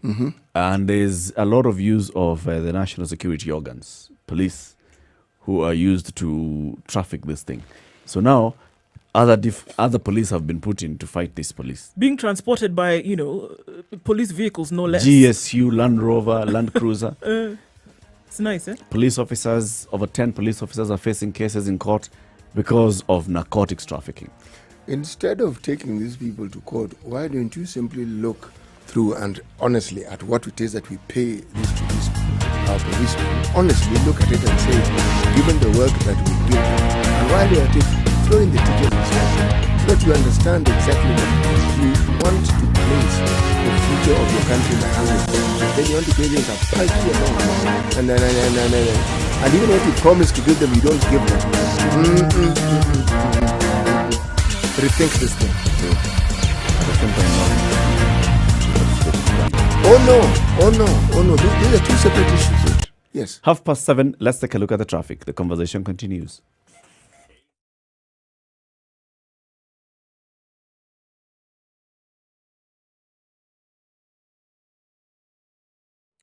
All right, Thika Road is back to its normal drama on a Monday morning. In and outbound today, all the way from the Safari Park Hotel, is snaking along quite slowly, getting then to the Italy Drift and then joining up with the Kiambu Road and as well as Muthaiga Corner before you get to the Pangani Underpass. It's an absolute mess, and I say that with a smile because, might as well make the best of every situation. What to do. Getting into the city centre via the Globe Cinema roundabout or then veering off and using Limuru Road is still going to get you stuck this morning, folks. So it's going to need a dash of patience and a smile as well. All right, let's look at Mombasa Road, where right around the SGR moving forward, it is a total gridlock. Bumper to bumper doesn't seem to quite describe it, but that's what we see all the way down to General Motors and then leading you out towards the Nyayo Stadium roundabout. Getting to Uhuru Highway will be snail's pace this morning, guys. I'm just preparing you in advance so that you be ready. Jogo Road getting to the City Stadium roundabout and then getting into the city from there is going to take you a pretty while as well. So you want to exercise patience is the word this morning, guys. Mombasa Road, the fog is very low and the showers are about to start. So take the traffic, add some fog, and add some slippery conditions, you want to be careful. Spice FMKE, that's how you can reach us on Twitter. Let us know what you see. We want to keep people moving this morning as best we can.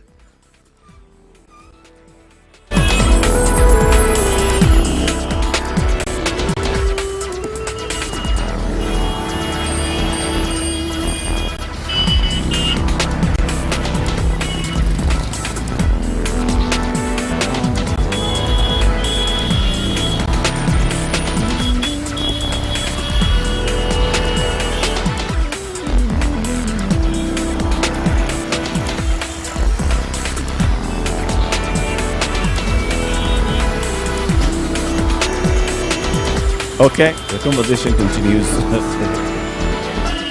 You guys are having a side chat here. No, I mean, I'm being told I look like the same person that I am, and I'm wondering, how many persons am I?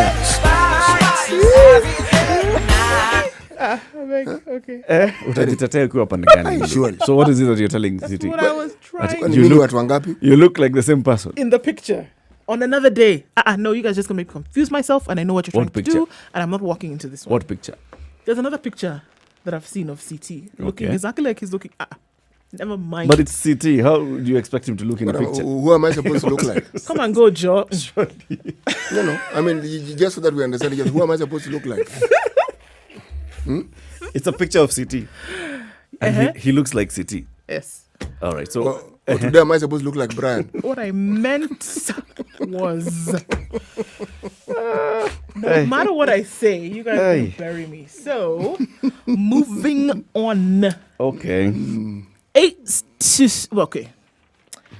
sue to stop schools reopening and TV lessons. We saw from the president's speech on Saturday, right, that come September, there'll be a gradual opening of schools, however they choose to do it. I believe the task force is still going to continue working on that. In the meantime, 8 people have filed a petition at a high court in Kisumu against the intended reopening of schools before UNESCO guidelines are met.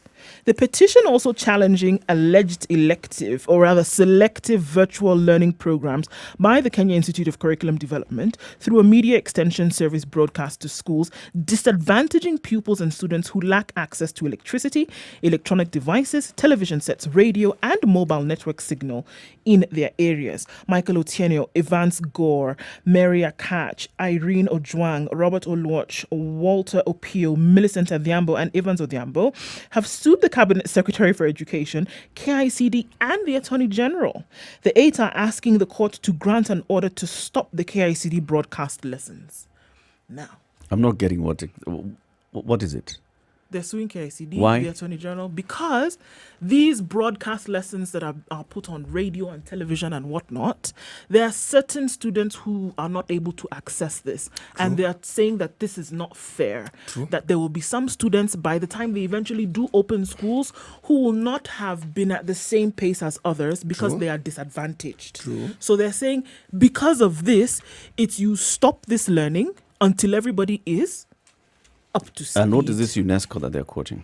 So there's some UNESCO guidelines, or there's a UNESCO threshold that, students around, if you want to look at within boundaries now, the boundary of this country, Kenya, according to those guidelines, people should at least be on par. By the time you're giving an exam, it's like they should have all reached universal suffrage for education. Voila. Okay. So they should have all reached a particular threshold.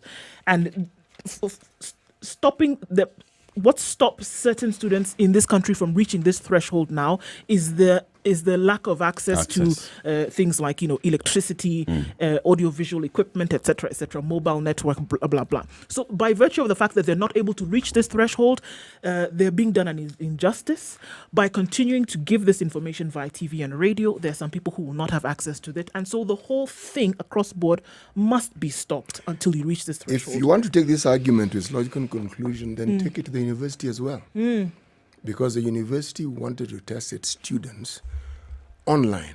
Yes. Now, there are those who argue, but you haven't prepared the students to take these exams online. How on earth are you going to actually examine them? One, they're all over the landscape. In short, they're all over the country. How on earth are you going to ensure that every student who's supposed to sit for an exam actually manages to sit for an exam? In short, it's not well thought out. The one for the issue of schools, though, this one requires a simpler debate. These areas that you say at disadvantage. Which are they? And what does the government need to do to ensure that they are actually brought on par with the rest of the country? That, in my opinion, is the question that ought to be debated. That conversation ought to have happened at that level and said, all right, so in this particular region, we have conducted a survey. We have looked at information that we have, that we collected in August last year, which told us how many households have radios and TVs. And we know which bicycles. And we know which household does not have a radio. We know which household does not have a TV. So this, because we know. So in this particular ward, we know X number of households do not have access to radio and TV, or radio, even just the basic radio. So what shall we do to address the needs of this particular children in these households? You have that data. And we even discussed it here at some point and said, you can even say, go to this primary school and listen to the radio. It would have been easy, right? Because you have the information to inform this kind of decision. Let me tell you, it is not a difficult problem to solve. It really isn't. It's not a difficult one to solve in this case. It could have been done, right? But I think that unfortunately the answer that has been slapped to a lot of these before getting to, it was not necessary to get to this stage where you're getting to court and then now the judges have to expedite hearings, etc., and asking that, they've thrown in some other things in there, plus, the whole don't open schools until all schools are pandemic compliant, etc., right? But unfortunately, I think what we've seen the ministry throw at this is, and in an answer is, well, we're not in second term anyway, so this is just an added advantage. Yeah. But what the petitioners are saying is that advantage that you're applying to some is what we are saying everybody should be privy to. Yeah. Which is not happening. But the answer that the ministry has often thrown is that, look, let it continue. KICD is doing this. Let's just. It doesn't mean that you should if you don't factor have in it, everybody. I think it doesn't mean that if you don't have it, it's an important discussion. I think it's a very important. There was a story on was it NTV or Citizen last night about students in Isiolo, right? Children in Isiolo. So children have gone back home now. I mean, schools are closed. What's happening is that the girls and young boys are now being told to go look after goats. So the children are saying that they carry books. So when they're herding the goats, at some point when the goats are now tired of moving and they just stand or lie down, this is the time when the kids go under a tree and they read. And when they come back in the evening after doing all the other chores, they spend some moment to read. Now, you can imagine this is we're talking about children who also want to continue learning, who want to continue revising. If you give them access to these radio programs, it would help them. Just tell them on this particular day, standard 1, 2, 3, come to school at 8 a.m., listen to your radio, go back home. Eric, you know what is truly strange about this? This is an example of how we are this unique country where we seem to recede. Once upon a time, what you're saying existed. Schools did have radio. And the radio actually was in the headmaster's office, and then there were speakers in classes. So there were certain programs within the normal school timetable where you'd be listening to the radio because it had been put there. When I say we have this unique nature of receding, progress that had once been made, somewhere along the line, it started engaging reverse gear. And then it engaged something that most people don't have, fast reverse gear. It goes in reverse at a very, very high speed. It is not difficult to put such a facility in all the schools in this country. It is not. It isn't. I think the problem is that, there was this sentiment of such practices being archaic, which I really refuse to resonate with, because even the archaic one, if you want to call it that, still were not able to practice properly. Which archaic one? This one that they say you want to put a radio and then everybody will listen to it through the speaker, whereby there are things like internet and will be able to learn. This is the sentiment by a lot of people who even practice within the ministry today, who will tell you, well, those are things of old, right? We were not able to even master the ones of old. So how are you going to now start embracing the ones that are being introduced to you today? And unfortunately, I do think there's some things that that worked brilliantly. I don't actually think there has been a policy change. Now. There has never been a policy change. That's why KICD continues running the radio programs. It's not that they have restarted now. KICD has always been running this. I think that things were just left and not administrations. They've not been completed, even in terms of phasing. The phases never were completed. It's not about completion of phases. It's just the schools not taking the radio to a class. Because, well, there are some schools that have the pipes and all. Other schools is just What time do we require? It's so standard 5 English. Take the radio, physical radio, put take it in to the a class, and tell them 5A, 5B, all the streams come into this one class. Or go to the hall. Or go to the hall and listen. This has always been there, available. It was left behind, I'm telling you. Nobody continued with it. After some time, it just kind of remained on some TV. Some continue with it, some didn't continue, others didn't continue. Others thought, well, maybe this is a way of doing things in the past, as opposed to seeing that it was actually a very good method of teaching. Especially the private schools. Public schools, some of them do. Does your school still do it? You're a chairman of a school. They stopped. Secondary school. Oh, it's secondary. Secondary. No. And there was no policy change. It was just that along the line, somebody just dropped the practice. The practice was just dropped. The people who are supposed to do it are still doing it. KICD, you'll go there and you'll find them. They have studios. The people who are still doing it in the sense that those who are still producing the material. They're producing but now, in terms of the people who are supposed to do it, carry the radio, put it in the hall, open up the pipes, whatever. Nothing. That has stopped. That's where the cog is. You know what is actually strange? Yeah? You've heard of situations. Well, amidst all the rain we've been having, people complaining about a shortage of water. For the longest time in this country, I'm not sure that policy, that law changed, but there was a law that insisted, it was a law. When you put up a building, remember those gutters that... for collecting water. Yes, but you also had to have a tank or a storage facility for that water, meaning... you always had water. You harvested the rain. Somewhere along the line, this thing was neglected. So people don't store water. They don't harvest water. And we have a lot of it. And then someone tells you we have a water shortage. You know, it's surreal. There's so much rain, you don't know what to do with it. And then you are told that there is a shortage of water. Yeah. Now, I'm drawing the parallel with this thing of education. Countries like Australia, because of their vastness, there are very many parts of the country that have never stopped teaching on radio. Never. It doesn't matter how much they've developed, they've never stopped. For the simple reason that given the distances between homes and between,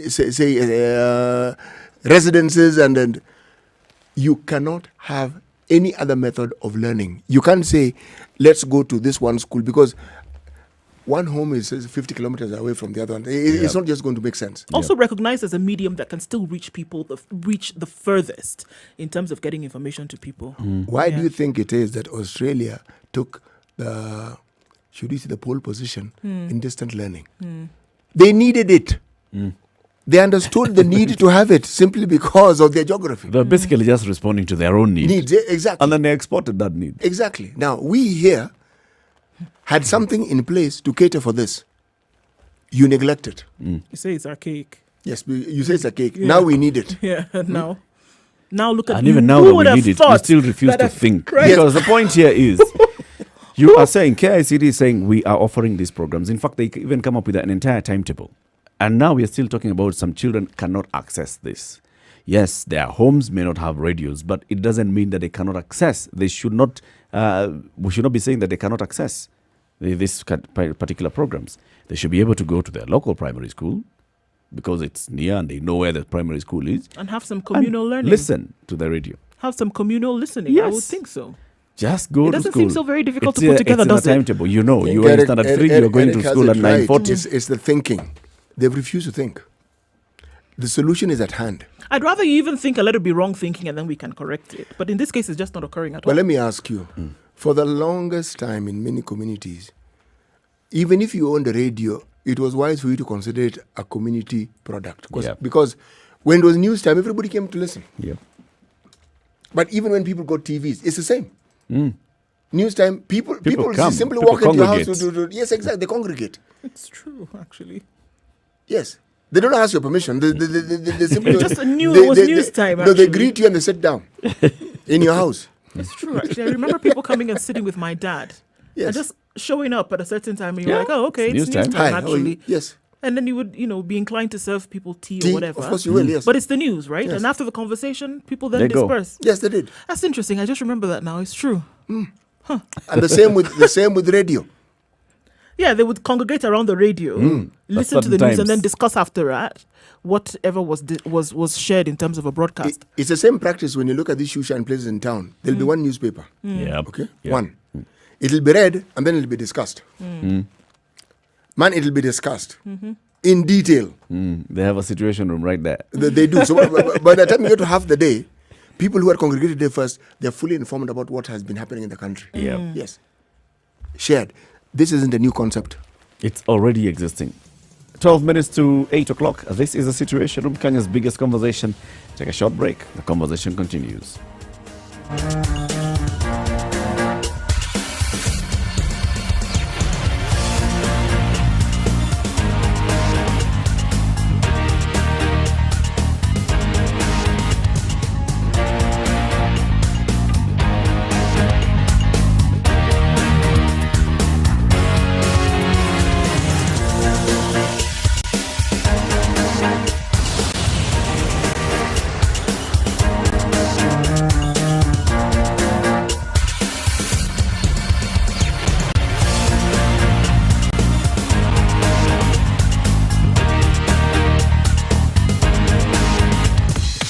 Welcome to Spice FM, the best exclusive radio station bringing you the best mix of the best music ever.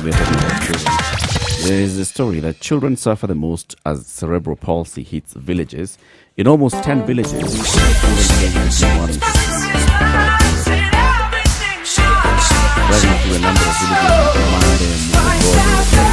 Spice up your life. Can fool you that all is well. Livestock graze peacefully among the lush fields as children play merrily. But there is a darkness that hangs over the villages. So this is telling the story of this particular place in Laikipia County, where the cases are so prevalent, it's puzzling. Mature, intelligent talk every morning.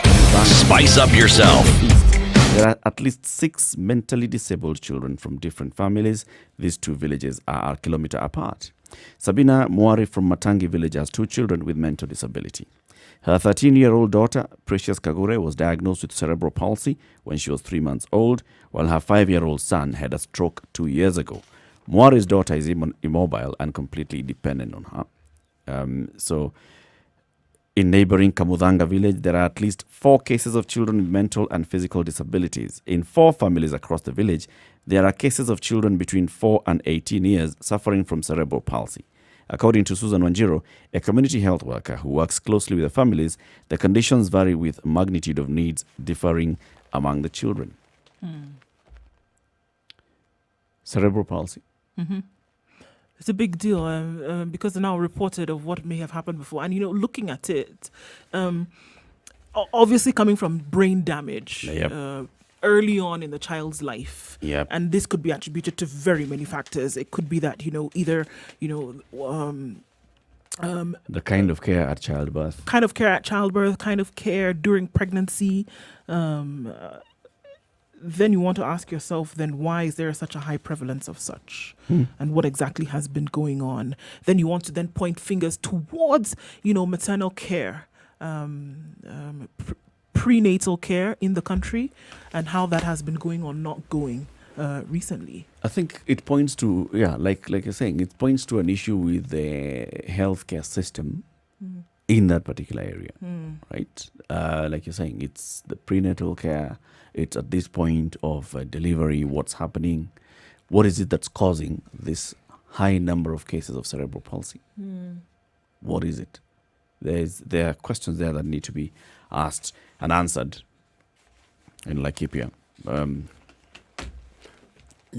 Cerebral palsy, by and large, has to do with damage of the brain.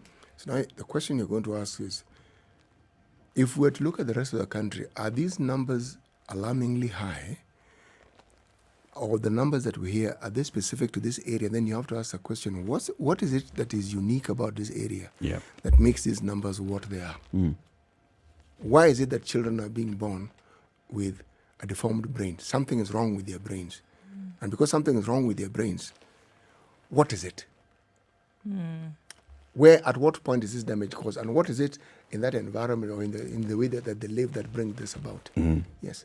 Remember, there's this question we asked when we're talking about COVID, about some 17 children who suddenly had COVID-19 and they were, symptoms. that question was never answered. It was never answered. And we asked it. Yep. What was it? Again, you have to ask the question, what is it about this particular area? Or is it just that this is an area where people have taken time to perhaps look at this particular disease and they found it to be so? And if they did this with the rest of the country, they may actually find that cerebral palsy is far more common than they imagine. Well, these are unanswered questions. Questions that require answers. And, some of this information that the government has, because the government has all this information. And it does have. It does. It will be interesting to know what do they do with this information. When it gets to this kind of level, for example, is the county government of Laikipia aware of this, and what has it been doing in terms of even research, trying to understand it, putting in any mitigation measures to address this kind of support even for these families? Because we are talking about somebody who has 2 children who have a mental disability. One is completely dependent on her, and these are rural villages. What's their capacity to even deal with this? The other thing on a positive note that has been known in some of those parts of Laikipia is people live very long lives. And it isn't strange, and it isn't a one-off happening. It's not unusual for people to live long lives. So the question has been asked, what is it that these people do to live these long lives? What do they eat? What is it in the environment that makes them live these long lives? And not just long, healthy lives. Yeah, what's in their water? What's in their water? Yeah. By virtue of the fact that this story is being reported, it means that somebody is collecting this information somewhere, and it is being made available. We had the governor of Laikipia here at some point, and he did speak to the fact that in terms of collection of medical information, some of the things that they saw that were quite prevalent in Laikipia was heart-related, cardiovascular-related diseases. So in terms of collection of information, they've been able to do that over time, whereby they're going through the population and being able to find out what really is the issue. Now, if you want to look at cerebral palsy, for example, and what really happens with children, and if we talk about 2 children in one family having been infected, then you want to talk about things like gene mutations, and then you want to also talk about maternal infections, because it could happen that the mother has an infection that goes unnoticed by virtue of the fact that she may not be attending prenatal care visits, and she may not be going through visits like that, and shows up at the hospital when it's time to deliver. Yeah. So it's possible that some of these things can be caught in advance, even if the child may not be treated at that point while it's still within the womb. You deliver knowing this is what might be the outcome. So I think surely a lot more needs to be done then in terms of finding out what could be the case. Why are women not going for prenatal care? Is it because of the expense of it? Is it because it just seems like it could be an inconvenience? Because I'll tell you for a fact, sometimes it just does feel like an inconvenience. You don't want to be every now and then trotting to hospital when you could be doing other things like feeding your family. And then ask yourself the simple question, what is the distance between where they are living and operating and where a medical facility actually is? Exactly. So you could find that there is a mother with an infection that she has no knowledge about, and is essentially affecting her children.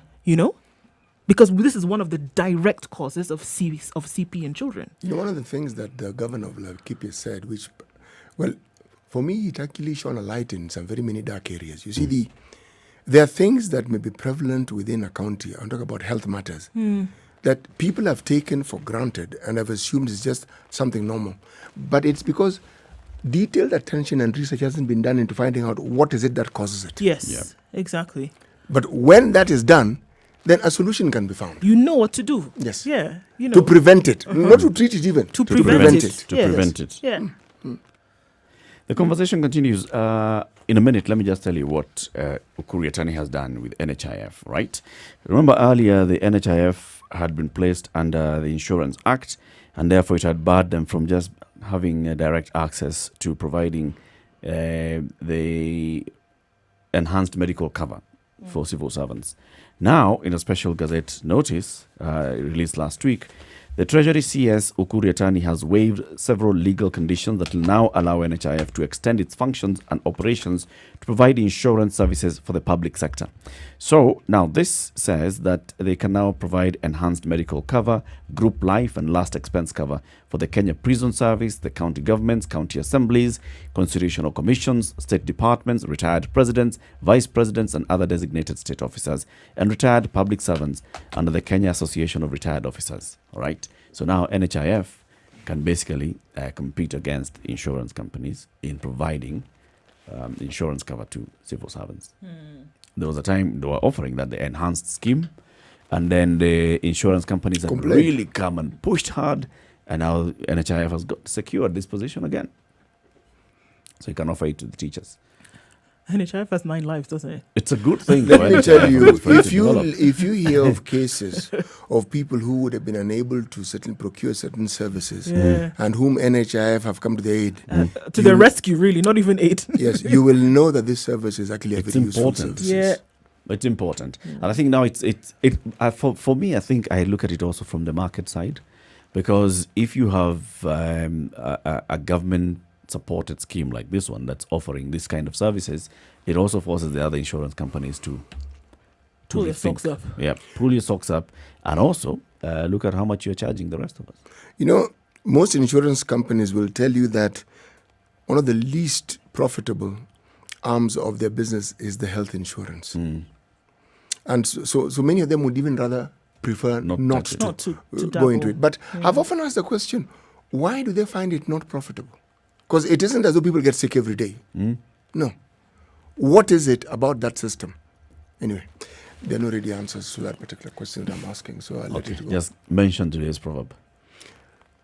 You cannot, I'm paraphrasing it now. Yeah. You cannot pick up a pebble using one finger. This is from Malawi. Malawi. Okay. Kidole kimoja hakiui chawa. If we just to bring it to the Kiswahili side. This is a Situation Room, Kenya's biggest conversation. Thank you very much for tuning in. Keep it right here. In the next hour, we speak to the Kenya Medical Association, and the conversation continues at now 8 o'clock.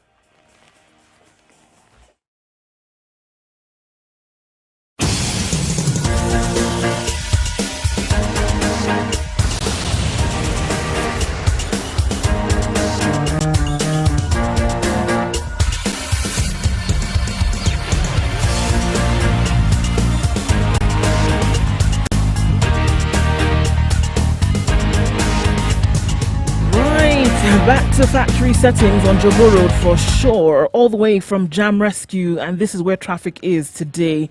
We have people turning 4 lanes into 6, unfortunately, trying to get into the city. It seemed that something snapped when the president spoke on Saturday, and everybody's back to action, as it were. Mombasa Road also following in the same, as well as Thika Road, where it's all the way from Safari Park and then snaking towards Utali and then heading to Muthaiga. It's crazy and hectic on Thika Road today.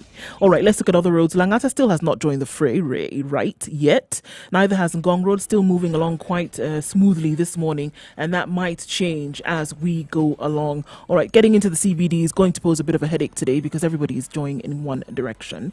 You need to understand also that some bumps have been erected on Langata Road, on Ngong Road and Bagathi Way, so don't come flying, guys. You might be shocked and stopped. Spice FMKE, that's how you can reach us on Twitter. Let us know what you see. It's Monday morning. Things are already looking quite crazy. Let's see how we can keep it moving this morning.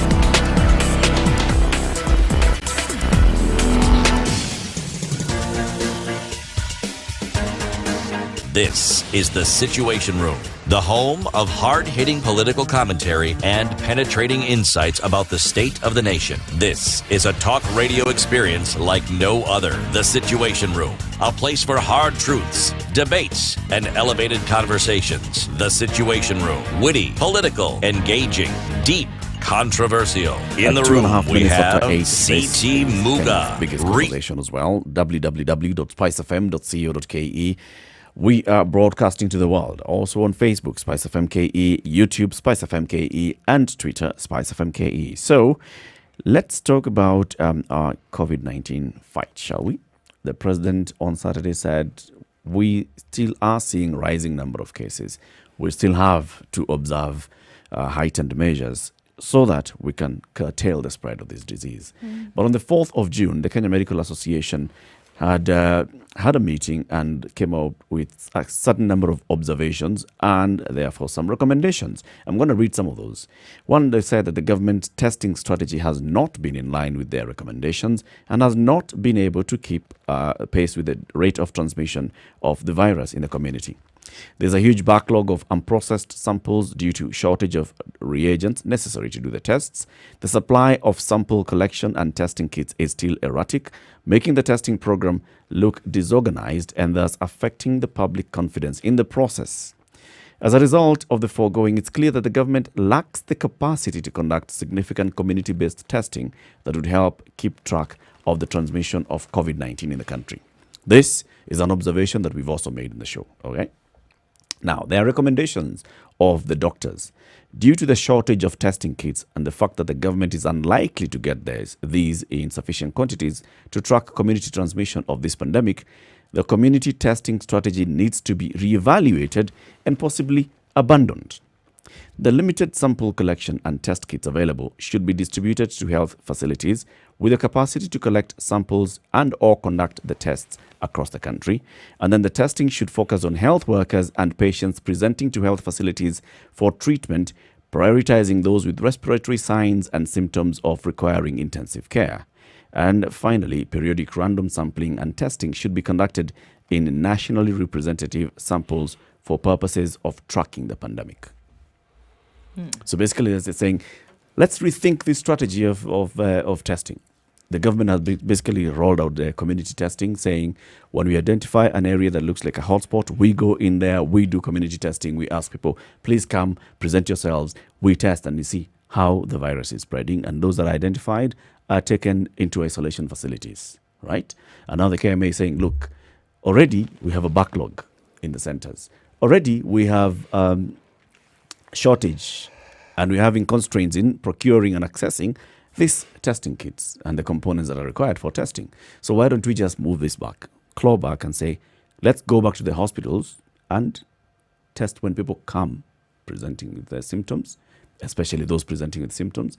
And we say also the health workers, as they are continuing to work, we test them.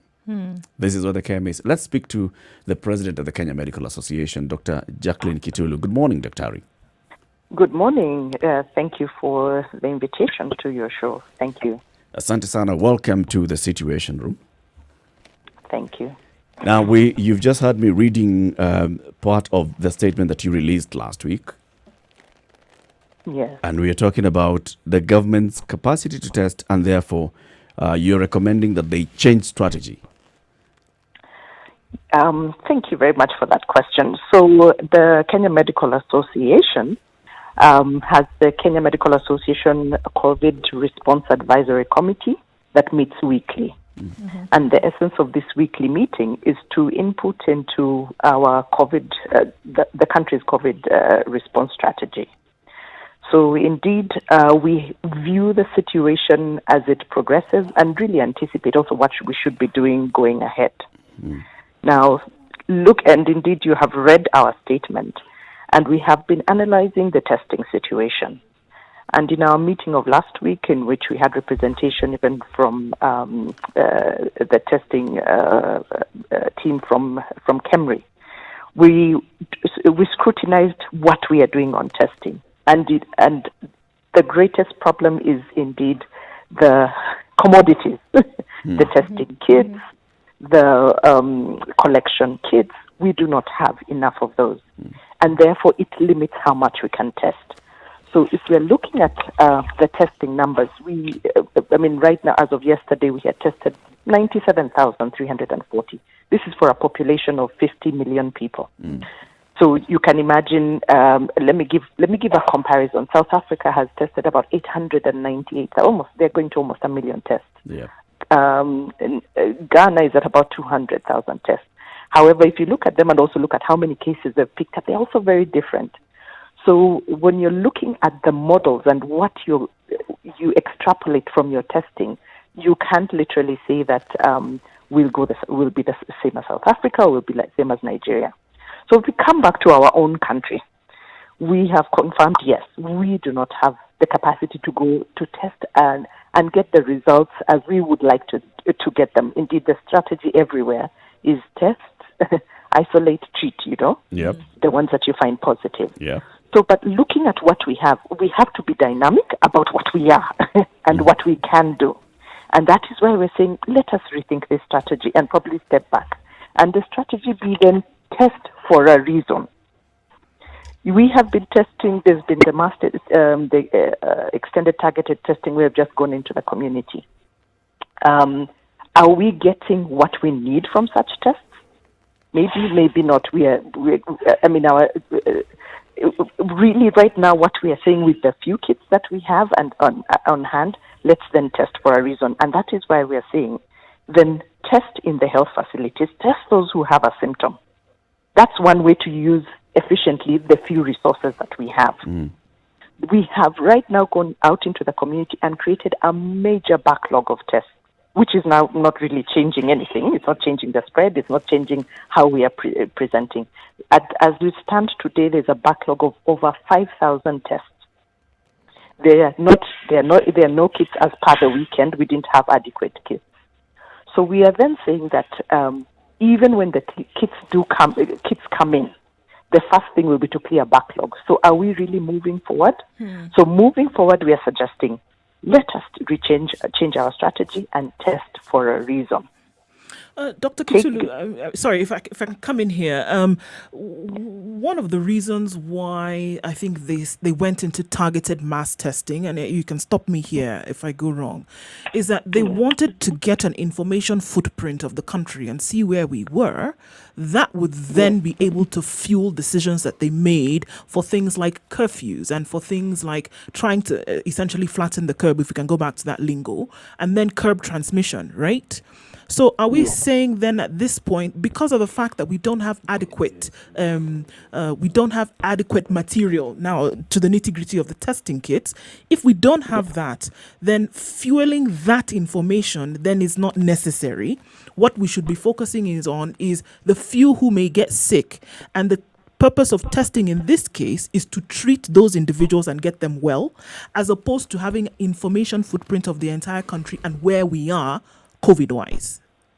Okay, so information footprint, and thank you for that. Information footprint is critical, but it must be, you'll only get information footprint with adequate data. You cannot get footprint without adequate data. And that data you'll only get by the testing. We've already come to the point that we don't have enough of the kits to get to test in numbers as large as we need to give us adequate data. So do we then sit down and give up? No, we don't. We think back and change our strategy and say, okay, let's test with what we have. Let's get the most out of it. And in that case, we are saying then get those who come into a health facility, have a symptom, or those who present with certain symptoms, get those, identify them, treat those. Of course, there are certain other people who also we must test, like the truck drivers, and that the evidence has come very clearly from testing. And remember that COVID is a disease that is transported. It's moved from one place to another. It doesn't, if you move from A to B with it, you will move it to the people there. And with that, we have evidence with the truck drivers. They are moving the disease. And those who are tested, we found high numbers, as I'm sure you've seen with the presentations on daily. So those are a team to test. A team like the hotel workers, that just distorts our strategy. The hotel workers just create the backlog, and what are they doing for our testing strategy? They're not telling. So, there are things that we have to step back and rethink. What are we doing with the few resources that we have?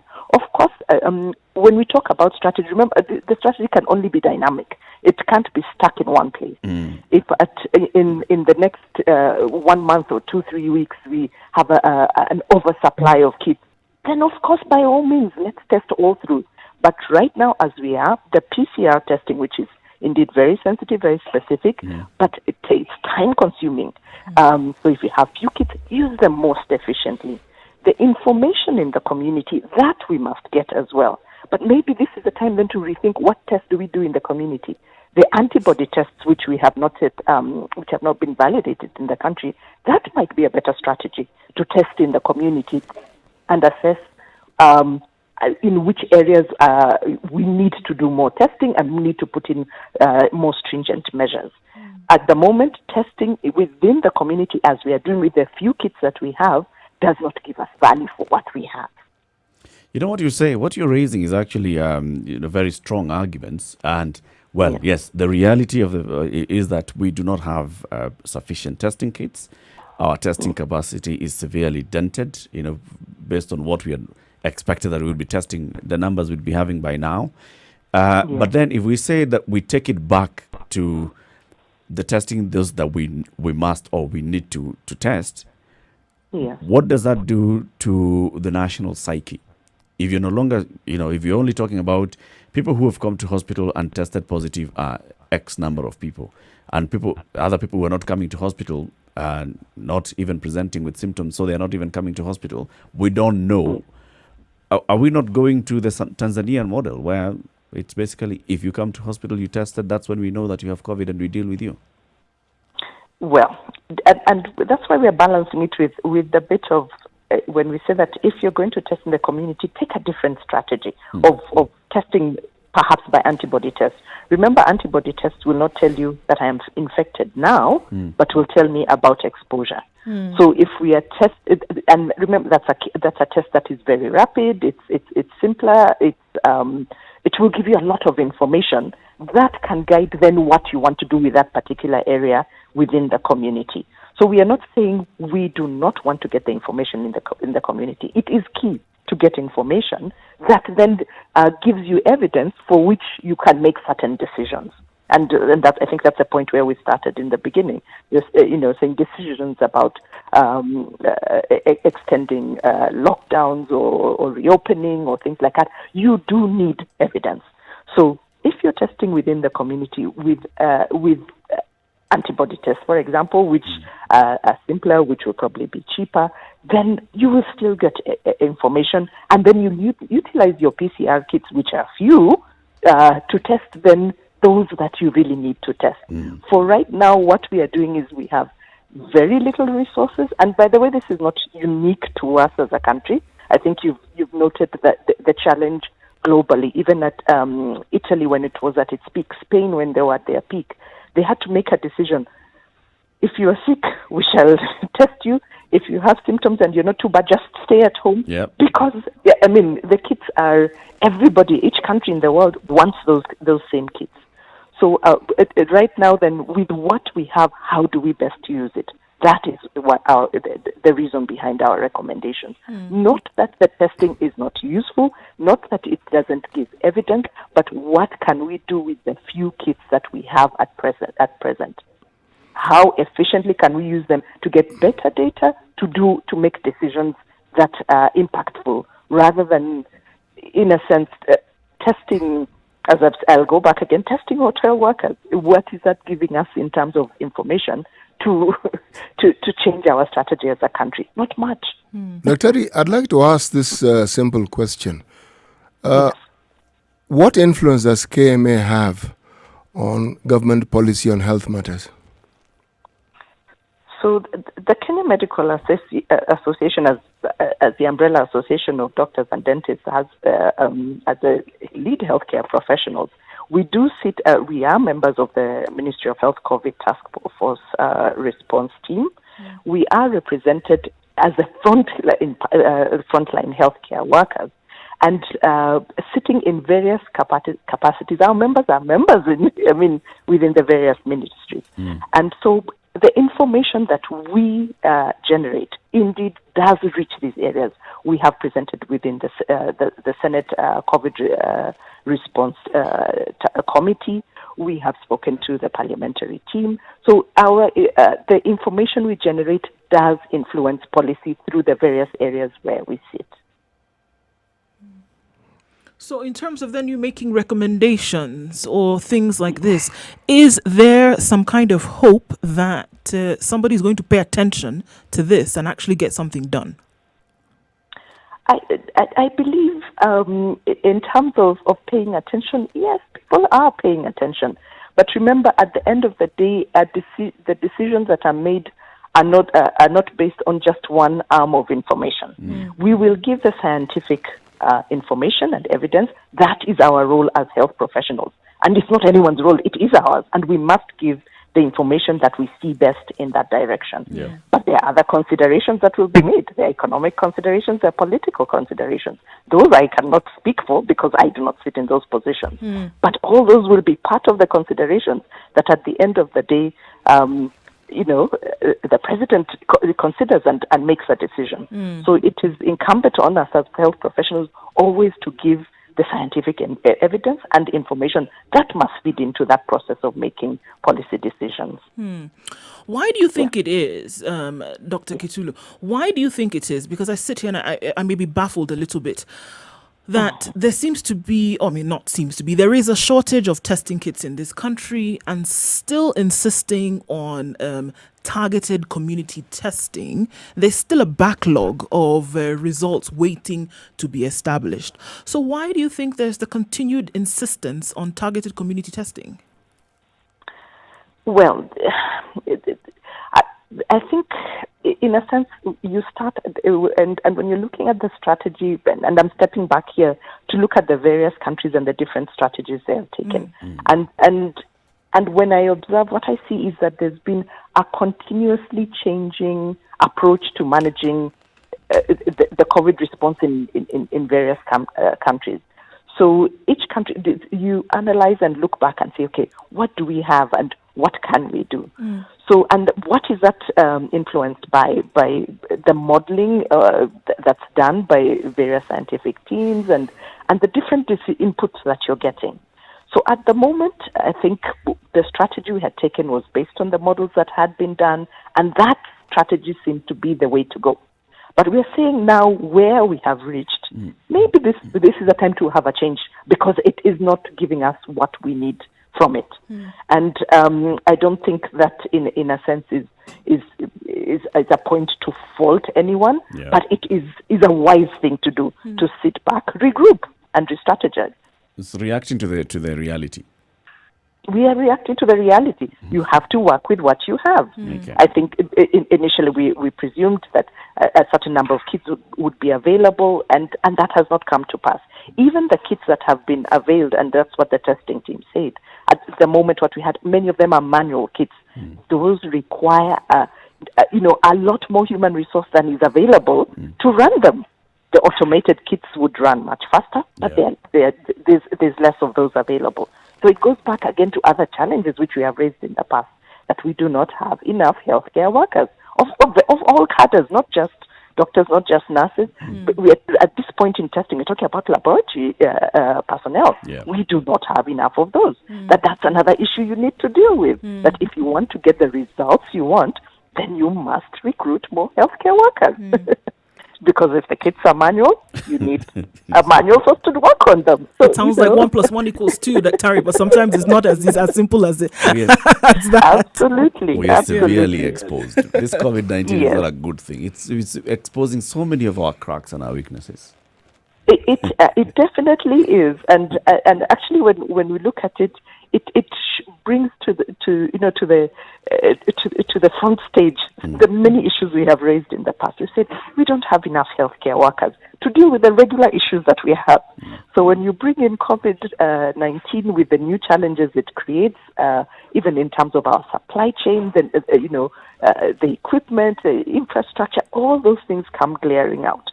But critically right now, what comes glaring out is that need for healthcare workers. But actually, is it that we don't have enough healthcare workers, or is that the government has not employed enough healthcare workers? I think, well, for sure the government has not employed enough healthcare workers, but even the numbers are not adequate. When we are talking about, let me use doctors because that's where I come from. We have 13,000 registered doctors for a population of 50 million. They're definitely not enough. And they're not all employed, by the way. So both those occur, that we don't have enough, but also not enough are employed. So we're not producing enough, and we're not employing enough. And we're not employing enough. Even those that we're producing. So a situation such as this where you need more, glaringly, like, for example, you have an area where several people have been exposed and they have to be, their healthcare personnel have to be quarantined, then the gaps even become more glaring. So it is something that will keep on repeating and saying we need adequate numbers to be recruited and continuously trained to ensure that we can get the quality healthcare that we desire for this country. Well, looking at, the process and mechanics of all of this, and then if we enter in the element of behavior from the general population, who at the end of the day is needed in all of this, and if the recommendations that you've put forth as KMA, for example, to say that, let those who present with symptoms be the ones be tested, by virtue of the fact that this is what we have in terms of kits as a country, or let health workers then be the ones who are continuously tested because of their, proximity to those who may be infected. There is the attitude that we can't ignore, that a lot of people will still stay home with their symptoms. We've seen this being the case over the last few months, that even if people present with symptoms, because of what is likely to happen or where they're likely to go, they will not present themselves to hospital. Now, throw in the home care protocol that was quasi-introduced last week. People see the option of, okay, I can actually take care of myself at home. Then are we looking at an opportunity, or are we looking at the likelihood of people actually taking themselves to health centers to be tested or staying home with their symptoms? So indeed, those are valid questions that you raise there. And it goes back to the communication strategy. And there have been great attempts in terms of communicating what needs to be done with COVID. But behavior change is sometimes not directly proportional to the amount of communication that you give. And I think we've seen this in even all the time, way back from the time of HIV testing. But that then means that is a point we need to re-emphasize. The greatest worry initially was, yes, I'll get tested and then I'll be taken to quarantine into a government facility where I'll be stuck and, I'll not be able to reach my family and I'll have to pay. So, that's one of the recommendations we kept on making earlier on, that those who are taken into a quarantine facility, the government needs to pay. When it's a public health, you're doing this as a public health measure, the government needs to pay. And indeed, that eventually came to pass. The government passed it very clearly that indeed, if you're taken into quarantine, the government will pay. So of course that calms down people and say, okay, I'll be taken care of. If I'm positive and I'm taken to a public facility and for isolation, the government will pay. So that then encourages people to step forward. Now, even with all these various protocols that we are saying, and you've talked about the home-based care, it was always part of the strategy that if we get to a point where we'll not be able to take care of everybody in a facility, then what do we do at home, But that requires proper referral systems, which again go back to this same healthcare system we've been talking about. That you need to, because even at home you still need a monitoring system. Who is going to monitor this? You're bringing in the public health officers, the nursing officers in the community, the rural health teams, the community health workers. Somebody needs to synchronize that. So again, it goes back to the stability of your healthcare system. And really, I'm hoping that with what COVID has revealed, that we can build back better our healthcare system. That these gaps that have been exposed, and we have known about them, that this is the time to make them better. But for now, Dr. Kitulu, now that the government is talking about rolling out the home-based care, are we ready to roll out the home-based care? You know, in terms of the protocol that has been shared on paper, it is some yes that has. Well, everything starts on paper, and then there's the implementation of it, and you will never know what you can or cannot do unless you step into it and test what you have put on paper. When we started at the beginning of in March, when the quarantining issue came up, we had, I think, as a country, had never done that. Yeah, true. But stepped into it, difficult as it was, steep learning curve, learned what needed to be learned, and moved on with it. So right now we are at the point where the public hospitals, let's talk for Nairobi, Bagathi, KNH, the KU Teaching Research and Referral Hospital are full.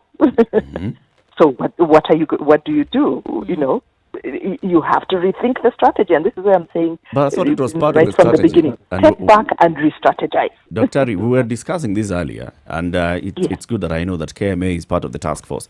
I thought initially part of the strategy was you shall have isolation facilities in boarding secondary schools and primary schools, because people don't need to be in KNH when they are 80% of them are completely asymptomatic. The whole point is to remove them from the community. Absolutely, and so the various strategies that have been discussed along the way. Indeed, one was isolate in a hospital setting, but then again reviewing the data and looking that more than 80% of those who have turned positive are actually asymptomatic or very mildly symptomatic. Then the next discussion is have institutions where they, in a sense, it's to isolate, and without the necessary expense of holding someone in a hospital.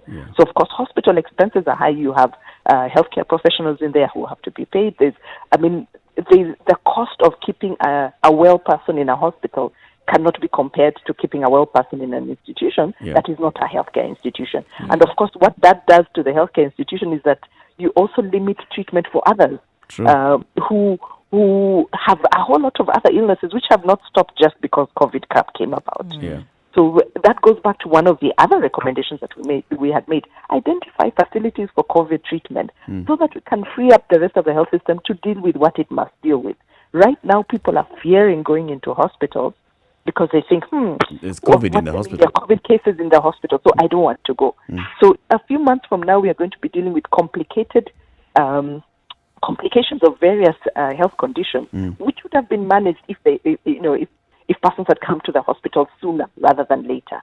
So that demarcation and clarity needs to be there. So if you say this will be the COVID treatment center, this can be an institution where we can isolate those who are positive and asymptomatic. The next stage is those who are positive and asymptomatic and are not at risk of severe illness, such as they don't have comorbidities.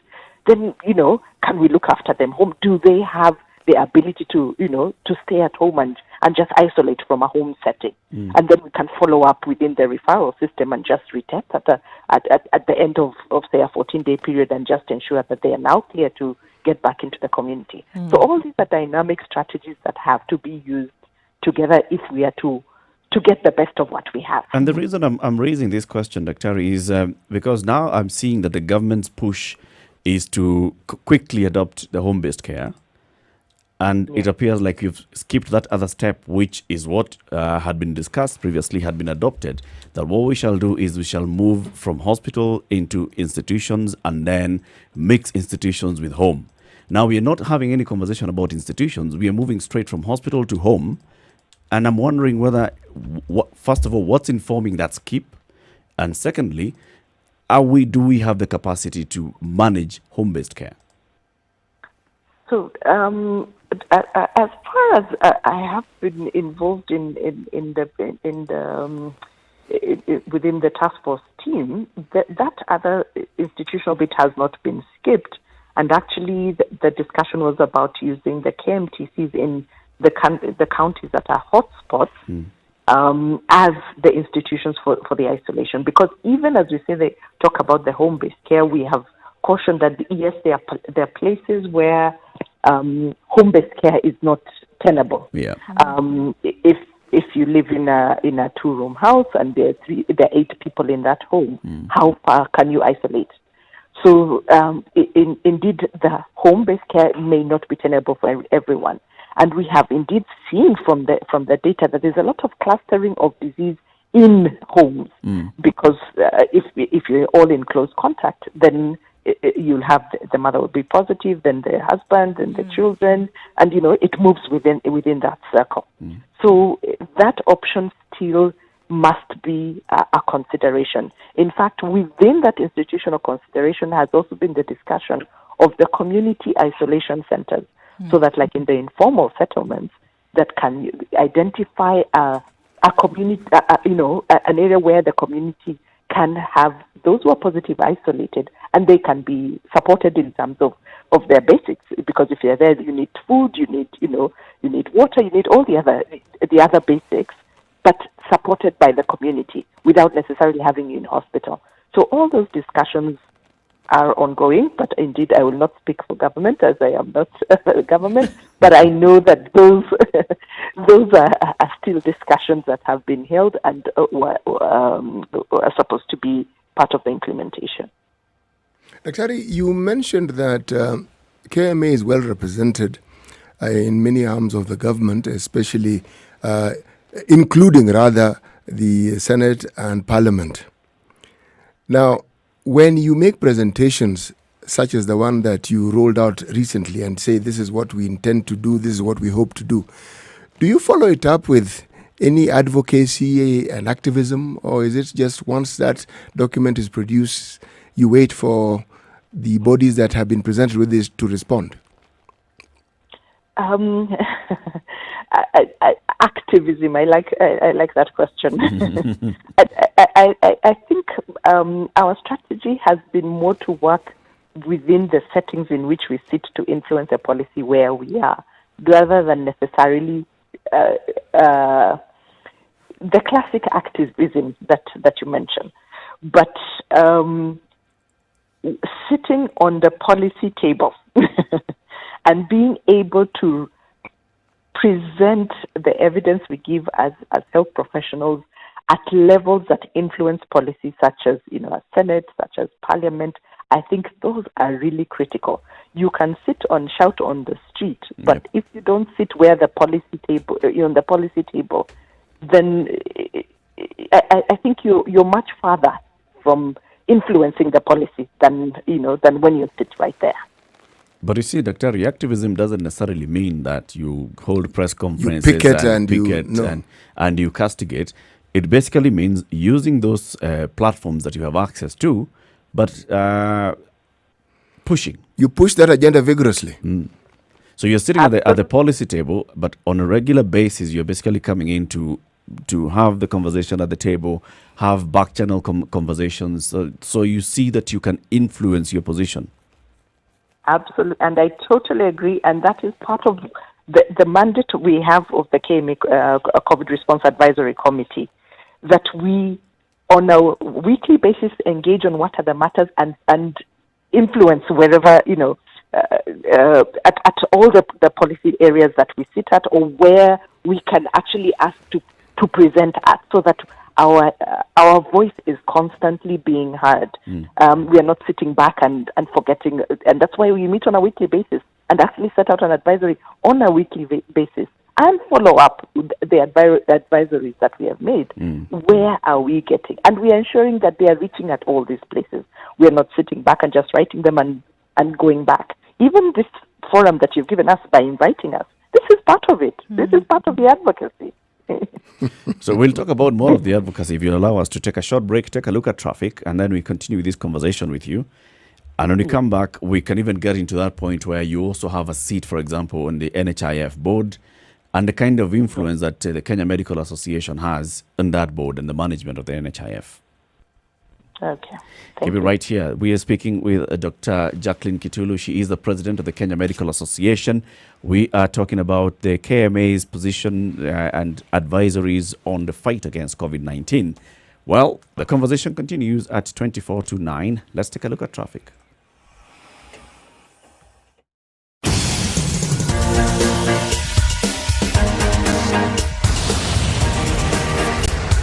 Some traffic on the Nakuru Road this morning. It's been a while since we've seen some there. Coming from the village market and then heading out then towards past the Aga Khan Hospital and then into the city centre. Then joining Forest Road and entering then into the city from there. We have quite the bumper-to-bumper traffic.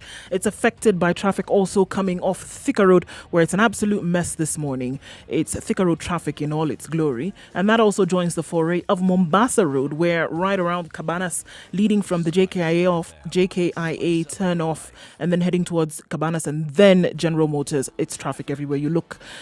People are behaving, it seems, on Gong Road as well as Langata Road. Coming in from Westlands is not too much of an issue this morning. We'll take a quick look then into Mombasa, where it's not so bad getting into the town centre. Moi Avenue looks pretty good right now. And then looking into Kisumu as well, whereby there's not much of an issue. It's still, low levels of traffic. Spice of MKE, that's how you can reach us. It is Monday morning. Things look a little bit crazy, but apply some patience and I think you will just be fine. But do let us know what you see in case of anything and we'll keep it moving.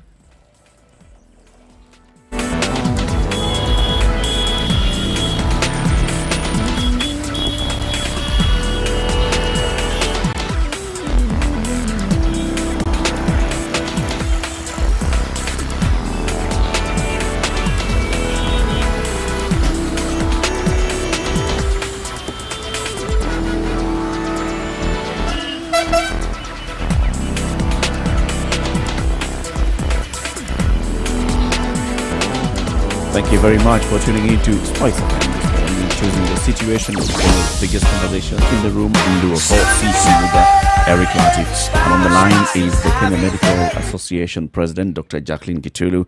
We are talking about KMA's contribution to the improvement of the healthcare system in the country and the kind of advocacy and influence that you have, especially now in the fight against COVID-19. And we are expanding that conversation to how else KMA plays a role in advocating for a better healthcare system. Yes, Dr. you've told us that you constantly keep talking about our capacity in terms of healthcare personnel across the board, from doctors to all other cadres. You also talk about our capacity in healthcare, even preparation for such COVID-19 pandemic, for example, has exposed us heavily. In other places that you sit includes the NHIF, where KMA has a slot on the board of NHIF, right? Yes, Eric. And you are the one that sits on this board. Yes, I do sit on the NHIF board representing Kenya Medical Association. Now, recently we've seen a lot of issues coming out in the media on NHIF, the management, in terms of how NHIF it's managing its resources, it's managing the money that it collects, it manages the money that it pays out, and the schemes that it rolls out. And there's been a lot of questions on the board's role when you have issues of mismanagement cropping up at NHIF. What do you do on the board of NHIF as KMA to ensure that you have proper management of the fund? Okay, so Eric, you've hit me with that one when we're discussing COVID, and we were discussing COVID, so we've sort of gone on a tangent. But actually, it isn't a tangent, because sooner or later, COVID is going to come. And remember, COVID has done something that no political policy has ever done. It's shown us the underbelly of our inadequacies. And the health sector has felt the brunt of it. Now, the one safeguard that the common mwananchi has is NHIF. Yes. And the biggest strategy of the government in rolling out universal healthcare is NHIF. Yes, absolutely. And I think for me, having sat on that board now for 2 years, I have been able to literally see exactly what NHIF does in terms of healthcare provision, or rather enabling people to access healthcare. And I have been able to go around, as part of the board in terms of seeing the various branches and facilities and looking at the impact of NHIF. And I can assure you, if NHIF collapsed today, our health system will collapse. Because payment for healthcare services, even in the private facilities, public facilities, is greater than 50-60%, some of them by NHIF. So in terms of transforming and increasing access to healthcare, NHIF indeed is the vehicle to do that. And ensuring then, therefore, that it has efficient policies that can ensure that it delivers on its mandate is critical for everyone. Yeah. And that has been, I think, for us as the board, one of the issues that has been at the forefront of the strategies. Of course, this is coupled with what the committee on reforms in NHIF, the work that they did to transform it into a suitable vehicle to deliver on the president's promise for affordable healthcare for all, the UHC. So that is absolutely critical, and I agree with what you said, that this is what needs to be. And for us, therefore, as members there, that is to ensure that in terms of governance, in terms of the strategies, in terms of ensuring that the policies we set out, the programs that are set out by NHIF, that they meet this mandate. At the moment, there's a strategy then to implement on the task force task force recommendations for transforming NHIF into a strategic purchase and therefore to deliver on UHC that is ongoing. Of course, we have a new team in place in terms of a new CEO, but all that I think are going a long way towards achieving what will be required to achieve UHC. I must hasten to add, we have a lot of fantastic people within that organization. Yeah. And if those policies, as we have been set up, are put into place, I think NHIF will be an amazing organization to work with. The private facilities, the faith-based organization, the public facilities all appreciate that. And it's just getting the system right to ensure we deliver on that UHC mandate. What then is necessary for that policy to put into place? Because it seems that for a lot of things, across board, it is at the point of implementation that we see the problem. The great ideas and the great policies can be crafted, but then actually having something done seems to be the bottleneck. It seems to be where we stop. So what needs to happen to have now such a policy enacted to then live the reality of NHIF being something so wonderful that it could save people across the board? There are two critical things at the moment. It's the ICT infrastructure, because a lot of what needs to be done is pegged on an ICT platform that ensures that you can reach the very many facilities, institutions, and process claims in a way that expedites the whole process. And then, of course, an organizational structuring to meet the mandate as is required. So it departs from what was previously done in many areas and going into new domains of strategic purchasing and so all those are different areas which need to be implemented, but are in the process of being rolled out. Well, Dr. Ari, this conversation, the way you've put it, we've heard it been put exactly the same way previously. And now I just want to ask you, in your 2 years experience sitting on the board and looking at the operations, the policies, the management of the fund, what would you say was the main problem why these things never get to move to the next step? Well, in terms of these things moving to the next step, let's take cognizance that we got that report in the last year. The task force did its job in most of 2019. And it was towards the end of the year that the report was actually presented in terms of what NHIF needs to be restructured to look like to deliver on the UHC mandate. And the implementation of which started, process was starting somewhere around February. And then, of course, COVID happened. And there's been a lot of, of focus on COVID and limitations of movement in certain ways, but that has not stopped the process to continue being implemented. Probably was delayed a little bit, but has continued. So in terms of turning NHIF into the delivering of UHC and as per the recommendations of the task force. That is an ongoing process which started this year. So it's not been for a year that it had that mandate to transform into the delivery of UHC as per the recommendations. Yeah.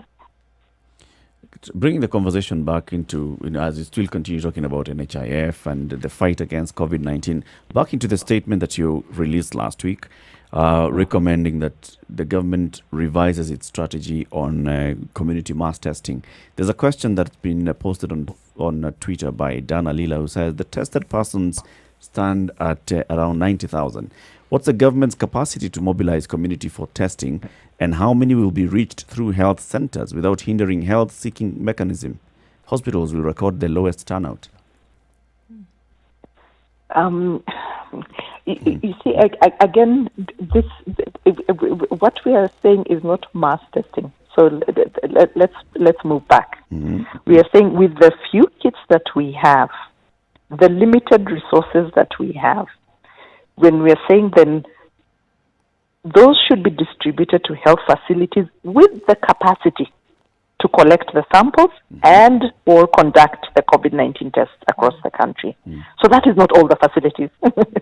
By the time you qualify that the ability to collect and to conduct, and if you identify certain facilities in different counties, then let that be the place where those who are symptomatic are tested. In the community, then we are just not saying just having the random testing, which as of now just uses up sample kits and does not give us the information that we have out of the few that we have. Yeah. The strategy we're saying then, if you're going to go into the community testing, we need a different sort of testing, not the PCR testing that we are doing at the moment, which with the kits which many of which are manual, which are very labor intensive, and then you use it up on resources where it's not really going to make much of a difference. So a different strategy for the community, and that's where we're talking about the antibody testing if we go into that direction. But with the present kits, the PCR kits, let's use them and test for a reason for those who are symptomatic. Those who present respiratory symptoms, those requiring treatment, let's use them for those. The periodic random sampling and testing in the community, let's use a different strategy to test that. And then that will influence how much more testing we need to do in certain areas. We talked about the antibody testing previously, and we've seen other countries use this. I mean, notably countries like Senegal, where you could walk in and get a rapid test, I think pay the equivalent of $1. In terms then of being able to find what the real results are, is that an option? I mean, and then you also talked about, those protocols having not been adopted by government here in Kenya. Is it an option? Is that something that we ought to be looking towards? Because I still go to the point, I mean, just like you've said, we can't make decisions without the right data, because data then informs decisions, right? And then to even go towards government activity for, again, curfew, for cessation of movement and opening up the economy and things like that. We heard the president very, very succinctly talk about the fact that we can't open up if we are not sure that we will not get more infections. In order to know this, we must test. And I don't think we can run away from that reality. So then looking at the antibody test, is that an option that perhaps the government needs to look into and say this is what we ought to use at this point, since 80% of the population that's being tested is asymptomatic anyway? So true that is something that we have discussed and brought up several times. And I believe from the last presentation we were given at the task force response team that the antibody test kits being validated, and validated in the sense that you have to know how accurate the results you're going to get from those antibody kits are. It's one thing to say use them because they'll be easier to use and they'll be cheaper, but how accurate will be the information that you get out of them? Right. So those are being validated, and indeed we're saying that there is a use for them in terms of assessing what is going on in the community level. Remember, the antibody test will not tell you those who are presently infected, not necessarily, because the antibody test just tells you those who have been exposed to this virus, and they may have been exposed and are now no longer infected. So that, in fact, when you do an antibody test, those who test positive are actually gives you more information in the sense that, yes, they have been exposed and they are past, because if they had no symptoms, then they had the illness. Those who are negative means that they have not been exposed and are open to infection or maybe very early in the infection. Yes. So, but that indeed will give, if you go to an area where there's a high level of positivity and exposure, then it is that's an area that you need to look at other data in that community as well. What has been the in terms of within the facilities, what are the mortality patterns or morbidity patterns, what other illnesses have been going on, and you can pick up a lot more information that again will still influence where you deploy resources even in this COVID time. Looking forward, Daktari, and from the perspective, those of us lay people, we've considered your leadership not only robust but very progressive. What would you say is the biggest success that KM has had, not just with COVID, but in promoting good health care universally to Kenyans? That's number one. Number two, what plans do you have for the future to ensure that things that haven't been done can be done? I think when I step back and look at what KME has been able to do, is I think what healthcare professionals are supposed to do, speak out on what in the healthcare space, be the lead in terms of speaking out on all matters healthcare, in terms of what should direct policy, and being able to be present in all those various areas. I think that has been very critical, because as an organization, you can do very many things, but if you are not able to articulate what issues are boldly and confidently, and this is not with disrespect, but with the aim of ensuring that we are moving to a better situation, I think that for me is what I consider is successful. That we can be able to stand out there and speak to what we need to do in healthcare financing, that we can speak to what we need as human resources for health, what we need to build up our infrastructure. That I think is what is successful. And moving forward, I think that's, as all professional associations, and indeed KMA is a member of the Association of Professional Associations of East Africa, that is what we need to do as professionals. Ensure that we have teams within our associations, within the leadership, that can sit at the policy table and speak to what the professionals need to do. As professionals for a long time, sometimes you get totally sucked up in what it is that you do. For us, it's treating the patients, and that is exactly what we should be doing, because you don't want them to have a professional who doesn't care for your treatment, that you get better and that there's new things that are discovered and that will make your health better. That we need. But at the same time, we must be speaking on matters policy.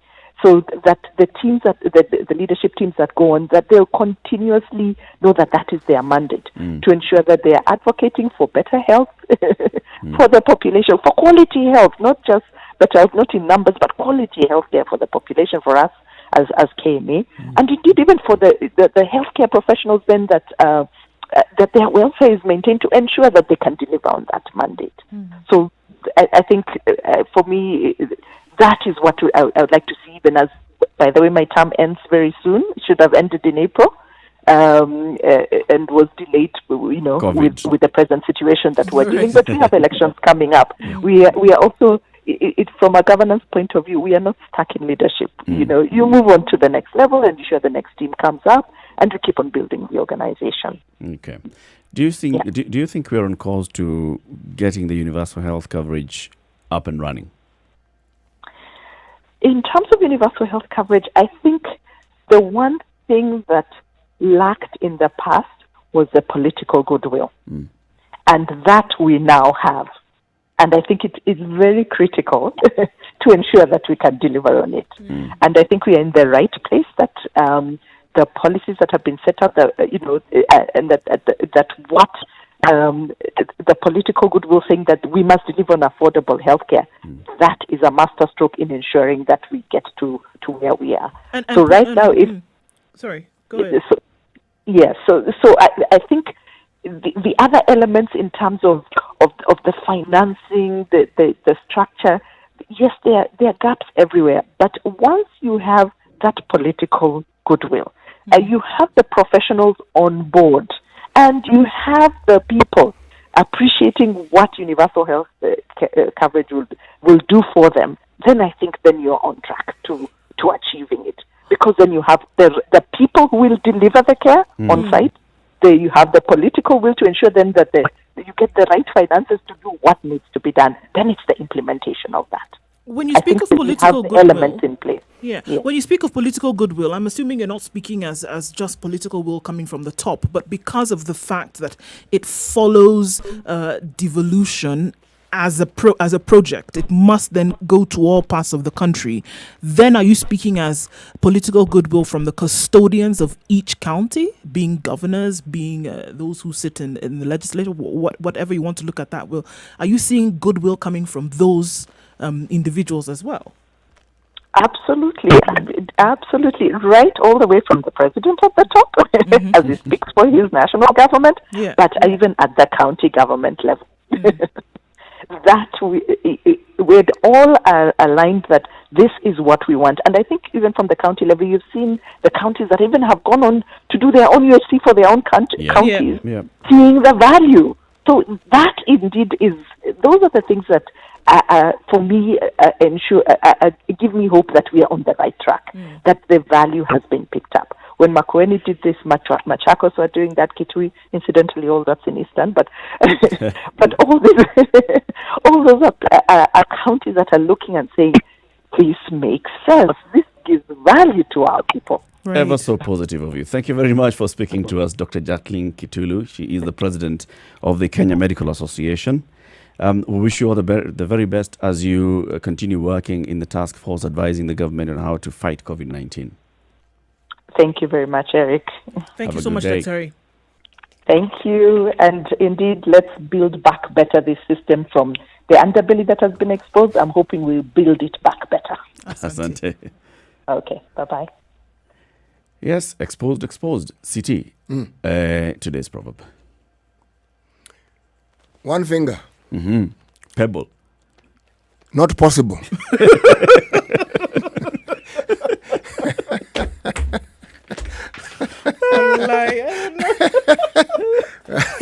One finger cannot One finger cannot pick a pebble. Cannot. Thank you. It's now 9 o'clock. This is The Situation Room, Kenya's biggest conversation. Good morning.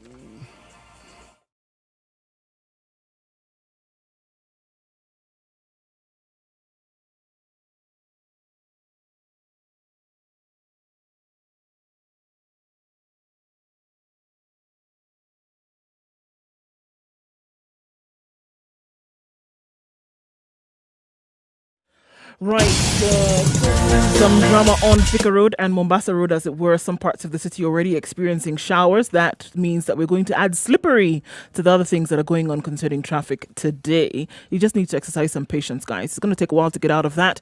We're right in the middle of traffic hour. That should end in about half an hour or so when people get where they are going.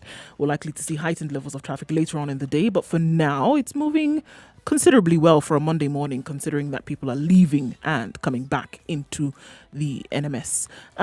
We'll look at what it looks like a little bit later, but for now, expected on Mombasa Road, expected on Thika Road, and a little bit right into the CBD coming out of Westlands. We'll see what it looks like in a bit, though. Spice FMKE on Twitter. Reach us there. Let us know what it is that you see.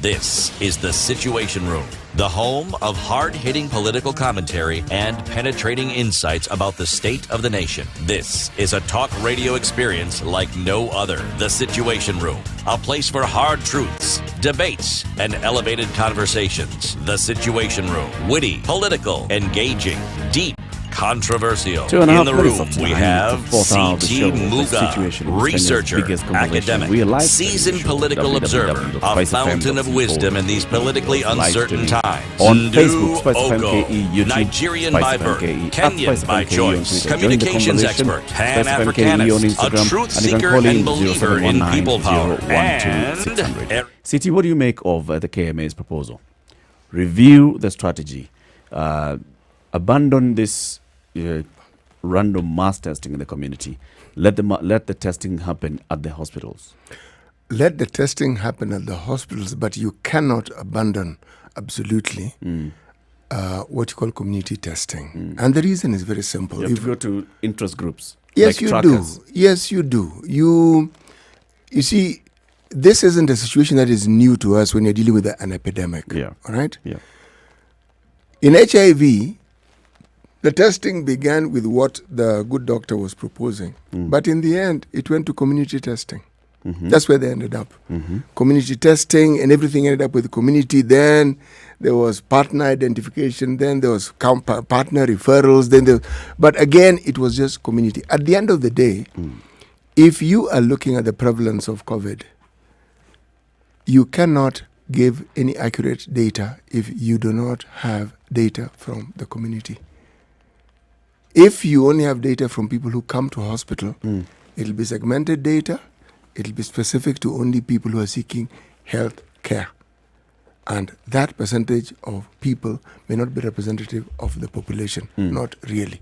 So yes. So how do you balance the challenge? The challenge is you don't have the capacity. The challenge is the capacity. That's why I raised the question of advocacy. That's why I raised the question of activism. Make the statement, yes, but find ways of pushing the government. Find ways with the platform that you have available to you. Yes, push so that what is not available is made available. Yes, push. And they can. They have the might to push. But would their push get the government to get more kits? I mean, the government is trying to procure the kits. No. The government is unable to. No, please pause there. The kits. Pause. The only way I will understand the word try in this instance is if enough kits are not being produced worldwide or wherever they come from, or our own capacity for producing such kits at Kemri hasn't kicked off or isn't working, or that we don't have enough money. But this is a priority, and money should be channeled towards not just talking about it as a priority, but making it a priority. So which is which here? The point is, whatever the situation, the government needs to make sure that this resource that is required for acquiring the kits is made available. Yes, and they can push that agenda. They can push. Well, the Director General of Health and the CS for Health have told us that the government is working very hard, but it goes to the market, goes to the market. Listen, let me finish. Goes to the market, and you're going to procure X number of kits, and another country comes and is asking the same supplier to give them X times 5 number of kits. You're pushed down the line. If you say that, I will understand. Why don't we then produce kits? Produce them ourselves. Yes, we have the capacity. There was this 40 billion which disappeared in samosas and sausages and mandazis. Okay? It was a billion. That was questionable. Just a billion. Only okay. 1 billion. No, I'm being facetious. I know this, but the truth of the matter is, when something is a priority and you make it a priority, things happen. Things will move. It'll happen. That's the truth. Now let's go back to the president's speech on Saturday. Yes. On Saturday, the president came and said, look, I know the expectations of the public, and also my own expectation was that we start reopening our economy so that we protect livelihoods. Yes. But we've had lengthy meetings with experts, and he said, in fact, they're here standing behind me. These are the experts. And he called them the brain trust. And he said the brain trust in this meeting had sharply divided opinion on what we need to do. There are those who are advocating for reopening with, of course, measures, and there are those who are advocating for continued restrictions with measures and observation. And he said this was a clash or a conflict between two rights, not a right and a wrong. And I chose to go on the side of caution. And I say, let's continue with some of these measures so that we can fight COVID-19 because of what our experts were saying. And among the people that he was pointing at was a leading virologist in the country, Professor Omu Anzala. And he is gracious enough to speak to us this morning. Professor, good morning. Morning. How are you guys? Very well, good morning. Very well, thank you. Yes, I'm listening.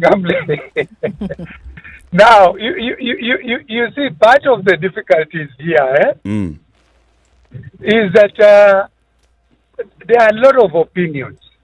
Yes. But opinion should not advise policy. Opinions should not advise outbreak preparation and response. We want to use certain information, maybe not complete, but that information should be able to advise on how to prepare and how to respond. I've had a lot of stuff about testing. Yes. The biggest question we must begin with is to understand the natural history of SARS-CoV-2 and COVID, the disease. If you understand the natural history, then even this big discussion about testing will actually not be the most important thing. Yes. Tell us this natural history. I mean, in brief, speaking to laymen, Professor. Yes, that is the whole issue. All right. Because testing is just part of the outbreak response. There are so many layers that we need to put in place. The natural history is that all of us are susceptible. All of us. Yep. We know, we take that, but all of us are susceptible because this infection is spread through contact. You are near somebody who is breathing, who is coughing, and is secreting virus in the upper respiratory tract. The longer you stay with them, the higher the chance you are going to get infected. Once you get infected, it takes about 3 or 4 or 5 days for the virus to take hold. And within that period of time, you now begin, maybe by the 8th day, you may come down with fever. But between day 5 and maybe day 10, you are capable of infecting others, even if you don't have any signs and symptoms of fever. Then thereafter, for those who get very, very severe, then they end up with respiratory infection. Majority survive. And then by day 14 or 15, some people up to day 21, they stop secreting the virus. So the natural history also tells us that children, to some extent, get infected, but they are less susceptible to disease. Natural history also is telling us that the elderly and those with comorbidities are those who appear with severe disease. So once we know all of these things, and then we ask ourselves, what is our demography? What is our population density? What is the contact of normal Kenyans on a normal day and a normal situations? How many people are you, for example, likely to come up with? And then we realize the people you are likely to come up with most of the time are people you work with and the people you live with at home. So this disease is a cluster. So the first thing is that when we test and find somebody who is positive, we remove them from community and contain them because we don't want them to infect other people, because that's how the cluster begins. And that's why our first outbreak was to restrict movement, to close schools, to close universities, and do all those other things that the president said, and ensure we do physical distancing and everything else. This is not a disease spread by vectors, it is actually spread by contact. And in the process of contact, you also contaminate the environment. When you cough, you sneeze, these things settle on the environment and it might last there, and hence read for hand washing, sanitization of hands, but also the environment. So now, Prof, how does this then now relate to the testing? Now, testing is this. You ask yourself, can you test the entire community of 47 Kenya? You can't. No. You can't. So what would be the best way of testing? Testing, the recommendations are these, that we set up properly prepared for anyone who presents with fever and cough, any signs of upper respiratory infection. We immediately bring them for testing, and we immediately ring-fence any people that the person came into contact with as quickly as possible. As we put that person in isolation, all the contacts are also mopped up and put in quarantine. Because we don't want any of those contacts, in case they are infected, to go and set up another cluster. That is how you manage a contagious infection of this nature. So now, with the challenge that we're having with testing, procurement of testing kits and all the material required, is this strategy working? You know, the strategy to some extent is working, but there have been a few lapses in terms of proper decision making, which we are definitely going to revisit and put it back to normal. First of all, as we test, as I've said, as we test, we are also sensing the environment. So that if we see that there are so many clusters coming from a particular area, we label that area as a hot zone, and we can now ring-fence that area and lock it out. Exactly what we did in Nairobi, when we restricted Nairobi, when we restricted Mombasa, and even within Nairobi, when we restricted Eastleigh and the Old Town Mombasa. It is all remote sensing. It is all giving us information that we are getting a lot of clusters from here. So we lock it up to ensure that nobody comes out from there to go and set up another cluster. Well, Dr. we see that.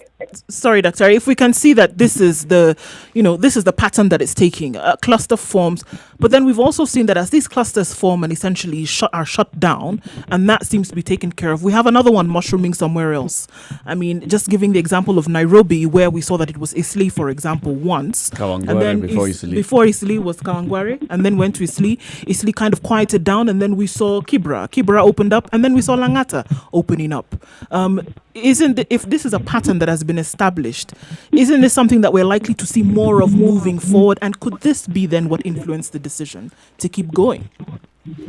What do you mean by to keep going? Well, to keep going in terms of keeping things shut down. Yes, you see, what informed us is that there are the criteria the president cited, the three things the president cited about that you have to be able to for one, to see that you have declining numbers. You must be able to test all the hotspots. You must be able to isolate. You must be able to quarantine.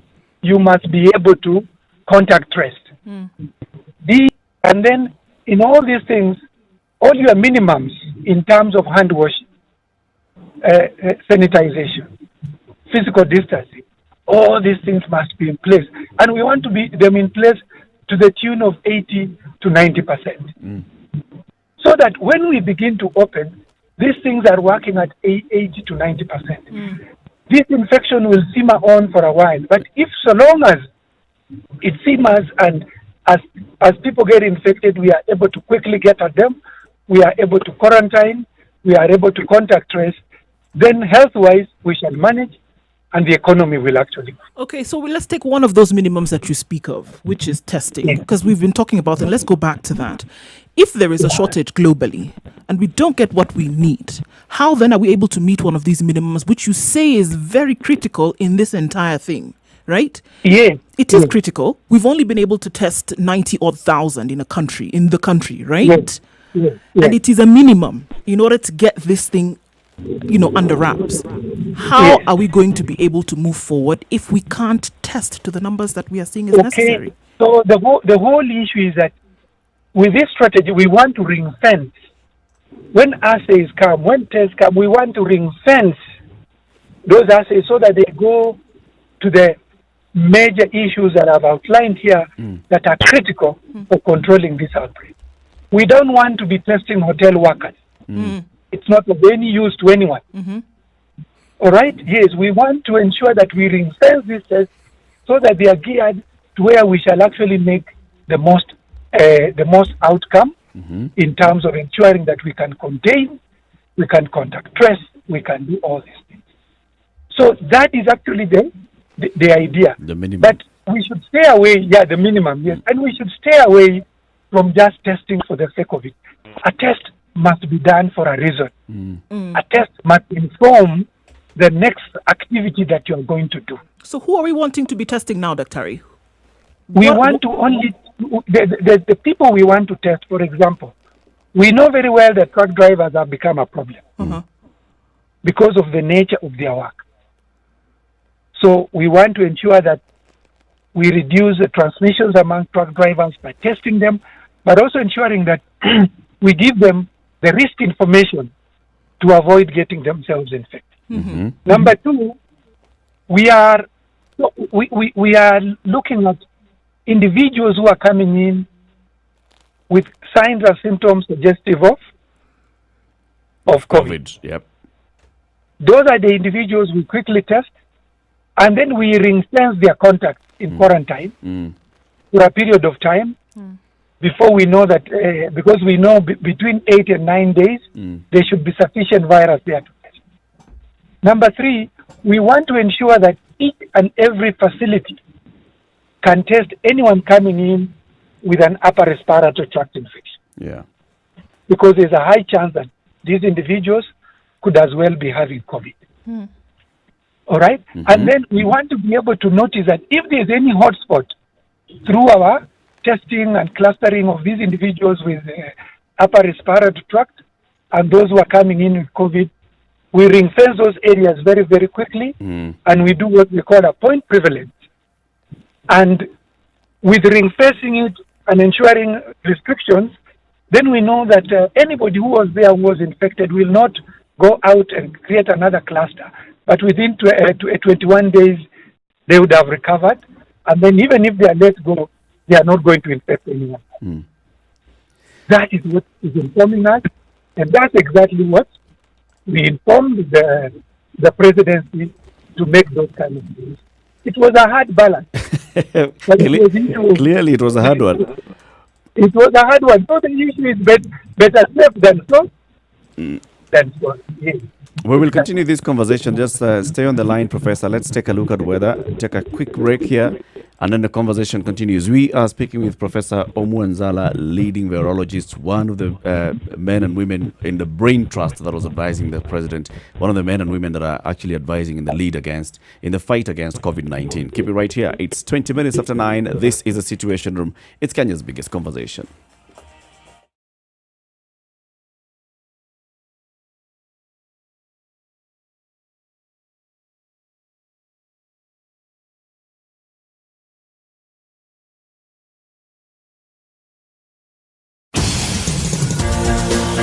At 17 degrees, we're looking at mostly cloudy conditions in the city of Nairobi today, and showers in some parts.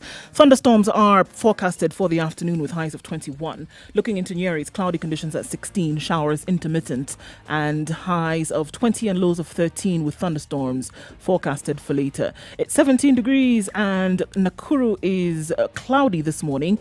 It will be a wet afternoon here with highs of 21. Eldoret is mostly cloudy at 16. Thunderstorms expected for later with highs of 19 and lows of 12. It's mostly cloudy in Kisumu at 23 degrees. Showers expected later, very soon actually, with highs of 27 and lows of 19. All right, taking a look into Kakamega at 20 degrees. It is mostly cloudy. Will be a wet afternoon here as well. Highs of 23 and lows of 15, taking wet conditions well into Tuesday. Mombasa 27 degrees is mostly cloudy. Highs of 28 and lows of 24 with showers in the afternoon. It was showering in Malindi. It's likely to come back with highs of 28 and lows of 25, currently standing at 27 degrees.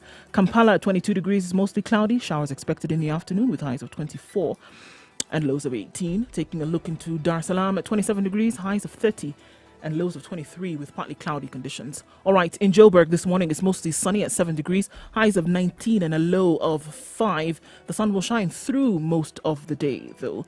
Lagos, mostly sunny at 26 degrees. We'll see highs of 32 and lows of 24.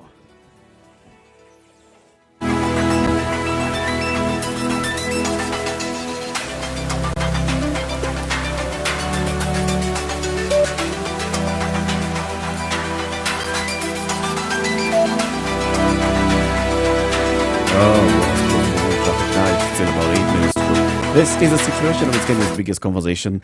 We are speaking with one of the leading top brains in the country in the area of virology and vaccine research in the country, Professor Omwanzala. He's on the line with us. He's heading into a meeting, so we speak to him before he gets there. Prof, one of your contemporaries here, C.T. Muga, has a question to ask you. Yes. Professor Nzala, good morning. Morning, sir. How are you? I'm good under the circumstances. There's something that I wanted to know. There were two, should we say, competing voices on this matter. What I'd like to know is, those who are advocating for opening up the country completely, what was the reason behind, what was the thinking behind that particular push for them? I think the whole issue is issues that the economy is getting a beating. And the whole issue of thinking that the numbers will start going down, which was not the case. And also the fact that they didn't, when we gave out our first modeling data that showed unmitigated, people never saw what mitigation would do. Yeah. We only saw 10,000 by the end of April. Yes, exactly. Yes. But because of what mitigation did, flight restriction, issues of ensuring we restrict movement and what have you, we were able as Kenyans to flatten the curve. And we realized that was done very, very quickly because we had been meeting.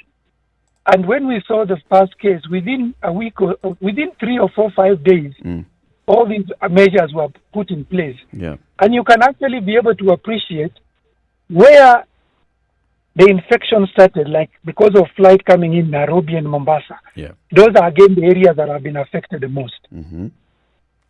So the thinking now is that, people are looking at that we didn't get 10,000, but we shouldn't get to 10,000. If we did that, then it would have meant that we are the worst planners on earth. A model of this nature is meant for you to plan. So that was worst case scenario. Exactly. Okay, so what was supposed to be the best case scenario according to the model? The best case scenario is actually what we are now trying to look at. Mm-hmm. We have managed to some extent to ensure that we avoid overwhelming the healthcare system. Yeah. We are still having a bit of an issue here and there because eventually now Kenyans again just going back. We don't see people putting on masks. We don't see social distancing done properly. Yep. There are problems there. That's what we said. Once we open up, there's a lot of clustering in Nairobi and Mombasa. This clustering will move into the countryside. Yeah. And we know also that when we retire, we go to the countryside. Mm-hmm. So that's where we have the elderly. And when you're old, that's when your comorbidities also come up with you. So we want to be able to shield the counties to a large extent. And that's where we introduced the term irreducible minimum. Okay. So we want to ensure that when we begin travel, because travel is the biggest thing that actually seeds out the contact, that counties are capable of mopping up contacts, are able to have access to a test nearby. They have isolation facilities. They can contact trace, and they also have ability to ensure that hand washing is there, sanitization is there. So the whole issue is that some people are looking at Nairobi and Mombasa only. But just to give you an example, just look at what has happened in Busia in a very short time. Right. Yeah, from 0 to about 200. Yeah. Yes, and this is exactly what this infection can do. It's what sometimes we call calm before a storm. This is it, eh? Are you predicting a storm, Yes. Daktari? Pardon? Are you predicting a storm? I am not. That's why we were able to buy time to ensure that we have all these things in place. And if we do, it will simmer, but it will not be a storm. Okay. What sureties do you have from the government that it's going to be able to put all these irreducible minimums in place? Because most of them are government actions.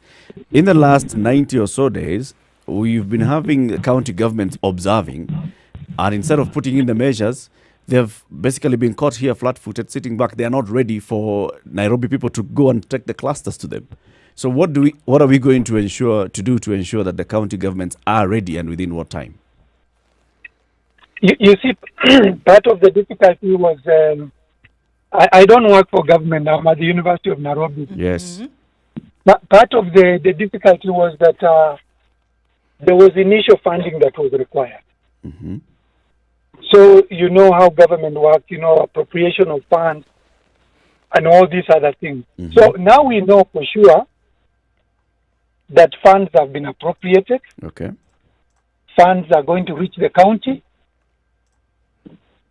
So with that assurance, it is very, very clear that counties will be in a very tight spot not to do what they are required to actually do. So personally, I'm confident that we are going to work with the counties very, very closely, because it's just an issue of ensuring that we can do all the things we are talking about, and we'll be able to achieve this. Yes.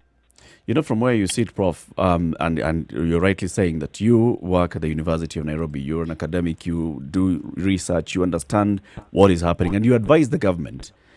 Yes. I believe you have been advising the government even from the very beginning of the year on what the government should do. And yes, you've pointed out that there were challenges in terms of appropriation of funds.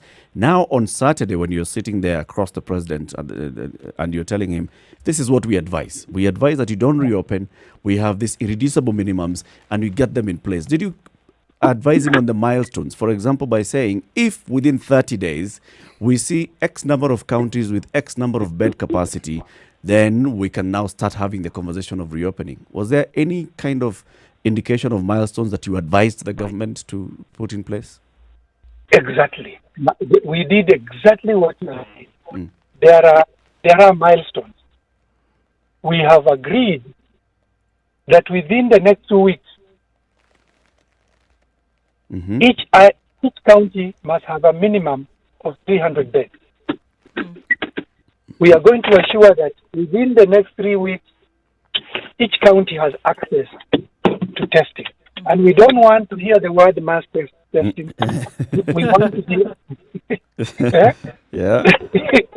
Just access to testing. We want it to be very, very targeted. Okay. So it is the kind of testing that will inform the outbreak. Yeah. And ensure that it also plays into ensuring that we can contact trace. You're reversing now. Yeah, actually. You've arrived. You've arrived. So we have final minute with you. Yes. So that's the second minimum. Okay. So the whole issue is that there are milestones. Yes. It's not just going to be a free lunch. Yes, there are milestones, because we know that if things are not done very well, this infection is not the kind of infection that somebody can deal with. Yeah. Because now you simply need to look at Brazil. Yeah. Yes, you really need to look at Brazil and appreciate that this thing can actually be devastating. And then the whole point again will be that as we deal with this, we also deal with the issue of fear and stigma. Yes. We also deal with the issue of fear and stigma. There's a lot of fear, there's panic, and there's also a bit of stigma. Right. So those are the issues, because we have heard stories, we have done our own remote sensing, and people still tell you, even if you open school, I will not take my kids. Yes. Yes. Many have said that. They call in here and say the same thing. How do we deal with this stigma and fear? I think the whole issue is to is just to allay anxiety. Okay. And ensure that we work with the, I work with people all the time because of the research we do. It's always human research. So the whole issue is communicating what I've just told you about the natural history, ensuring that people understand how these infections, how we get infected, ensuring we understand how people recover. Yeah. Because there's been a lot of discussion of who is this asymptomatic. Yes, those things are the things that within these 21 days we'll have a lot of guidelines to unpack all that, work with communities. So these guys are dispatched within the countryside to ensure that all these actually communicate.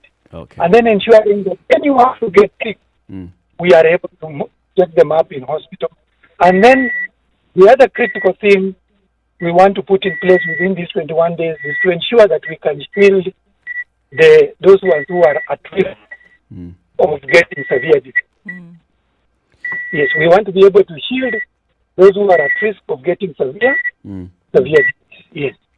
Professor Omu Nzala, thank you very much for speaking to us. And we now know that you've arrived at your next destination, which is a meeting. We wish you all the best in that meeting. Asante. Thank you so much, Dr. We'll be in touch. Thank you, Professor. Okay. Bye-bye. All right. Well, now we understand the thinking behind, what was advising the president on Saturday. The experts are saying, look, you need to have irreducible minimums, and these are it. I wanted to throw in that question, but I realized right now his mind is thinking next meeting and all. And the question was what we discussed earlier, City, understanding Africa and the response by African bodies to this disease. It's a question that we'll call him again. Actually, I wanted to ask him the same question, but differently. I was going to say that I don't hear them talking about employing the services of people who are actually experts at communicating to the citizenry and to communities. And medical experts are not those experts. They're not it. No, they're not it. They're not it. They need communication experts. They need communication experts. They need community experts. They need social scientists. Yeah. People who actually know how to package that same information and deliver it in a way that it will be received and understood as it should. In fact, when we come out of this traffic break, we'll start from that point, City. Just give us the examples of the fight against HIV and how employment of these particular cadres of people helped in that fight. 26 minutes to 10. This is a Situation Room, Kenya's biggest conversation. Join the conversation now. 0719 012 600. Let's take a look at what's happening on the roads.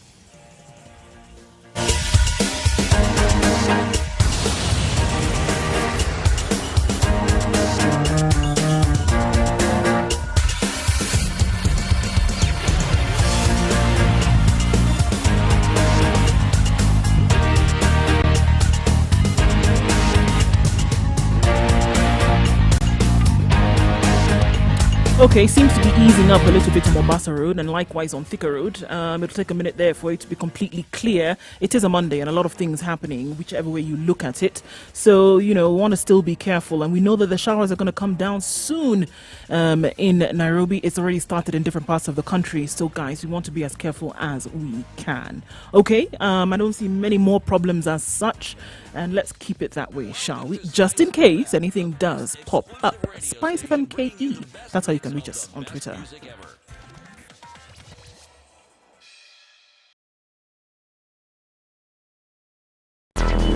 Traffic.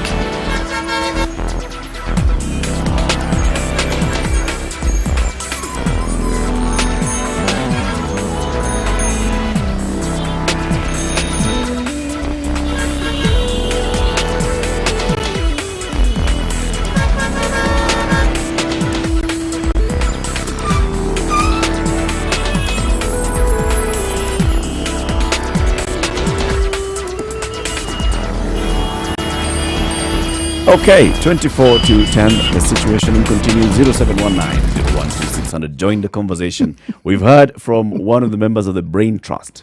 That's what the president referred them as, the Brain Trust, the ones who advised him on the measures to take in reopening or not reopening the economy. As we went into the break, City, you raised the issue of having people who understand communities and who understand communicating with the communities to fight the stigma. Because the prof, as he was concluding, he said, that's one of the main things that we need to do. Fight stigma. Exactly. You see, the one of the things that has always been a problem when it comes to communicating very basic health matters is in how you put across the information. One of the biggest problems that people who were in the care and treatment business of HIV had was in guaranteeing that people would adhere to taking their drugs, adhere to taking the antiretrovirals. Now, the communication was, this is medicine that you take. Now, the moment you mention the word medicine, someone goes into his drawer of information and takes medicine feeling unwell. Yes. Now, if they're not feeling unwell, then they don't see any need of taking medication. And indeed, if they're feeling unwell and they take the medication and start feeling better, they stop. That's it. You stop. And then they become the community pharmacist. So the next person who has such symptoms, don't worry. I have those things. Even when I was feeling like you. Just take one. By afternoon. You'll be fine. You'll be feeling so much better you won't believe it. Sharing your own medication. Your own, yes. But it's Daniel's job. This is you now have excess. I laugh, but you know it happens. Yes, you have excess. So what do you do with this excess? Medicines for people who are feeling unwell. Now, where the problem arises is that you are now building resistance and you don't even know it. So you're creating a new problem which you didn't need to create. So you have to find a way of communicating and saying, this isn't quite what you think it is. So you may even need to use a word that isn't medicine. You have to find a way of communicating that this thing that you take, for it to be lifelong, for it to work, it has to be lifelong. Now, lifelong becomes tricky even to understand. Now, here you are talking about COVID. The moment you liken it to a cold, that message is gone. Finished. Ni homa. Oh, so I don't have to worry. It's nitapona tu. Ni Homa. So what do you liken it to? You say, it can kill you. Yeah, but all diseases can kill you. As Eric says, what's new? We're all gonna die. We're all gonna die. Yes. So you need to be able to communicate this thing in a way that encompasses this individual, the community's understanding of medicine, the understanding and appreciation of life, dealing with their myths and misconceptions about mortality. All that has to be taken into account when you want to talk to them about how they need to avoid getting the infection. Okay? Now, if you take the WHO documentation on it and present it, you'll be talking to yourself. We have WHO protocols. Okay. You'll be asked, where WHO, where are they exactly? Flattening the curve. They are in Switzerland. Okay. So, why are you telling us things that they have decided? You begin a conversation you don't need to begin. But more importantly, the idea behind any communication, if it doesn't resonate with the understanding of the individual or the community that they come from, is a complete waste of time. And the message of death in HIV was perhaps one of the worst messages we could have sent, because the moment you said HIV equals death, so the question is, okay, we've understood. What isn't? Yes, exactly. So all the thinking behind it were from people who actually assumed that death means the same thing in one community as it does the other. Many of our communities, people are fatalistic. They encounter death so often that this new death is not new. Said, oh, okay. Another one. Okay, so. People suffer from snake bites. Malaria kills them. Cholera kills them. And then you're talking about this new thing. Now, what made HIV particularly terrible was that it was transmitted in the one way that most people are not willing to discuss, sex. Because sex for most people is something that you have in the dark.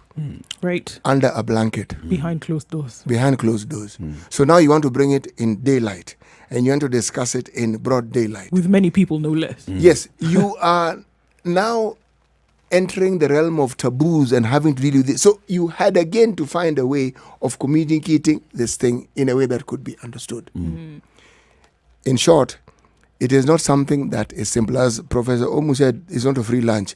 You have to think it through and you have to work at it. And even as you work at it, you will find that what you thought works doesn't quite work the way you thought. So you have to be open to always renewing and revising. Keep changing. Yes, you have to. If you don't have that mindset, you will likely not succeed. I mean, let's talk of COVID. New findings about COVID, as has been, well, it's appeared in the Washington Post. Surfaces, yes, were known and have been reported as being ways of communicating this disease. Now the new finding from CDC is, that's not the biggie. Outdoor activities and communication, that's not the problem. The problem is in confined spaces like offices, like classrooms. Okay, that's where you're most likely to actually get infected. Remember, we discussed the same thing here, and we said, when you have a new situation, you'll be told about what you know now. But as we continue, and it keeps changing. It keeps changing because people are researching, they're looking into it, and new findings. So you need to be alert to the new findings. You need to be alert to the new realities of the disease. Believe me, we will come to a point where you'll be told, actually, even shaking hands isn't a big issue. The big issue is this. Yeah. And why? Because they will have researched into it. Right now, you take a broad view to prevent people. Yeah. Anything that might cause it, you say, no, this is a no-no. But as you discover and you find it into isn't specifics. Precisely. So that is the reality. And all this, you have to bring in people who actually understand communication. One, they understand what you're talking about. They understand the community. They understand their thinking.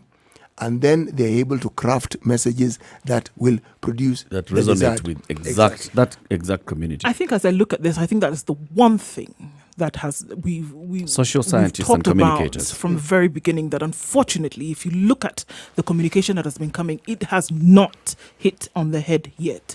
Crafting messages around comprehension for adequate communication. And oftentimes I think we get it wrong, whereby we say we communicate something, and because by virtue of the fact that I've put it out there, I make the assumption that everybody has understood. You fail there when it comes to communication. Communication then means that through proper feedback channels, you have an understanding that whatever you've put out there, people have actually understood. And even if they have not understood, then have they asked questions or have they put it out there that they haven't understood? Only then can this communication be effective. But you see, the understanding is manifested very clearly in the actions. Exactly. They act a certain way because they have clearly not understood what it is that you have said. Yes.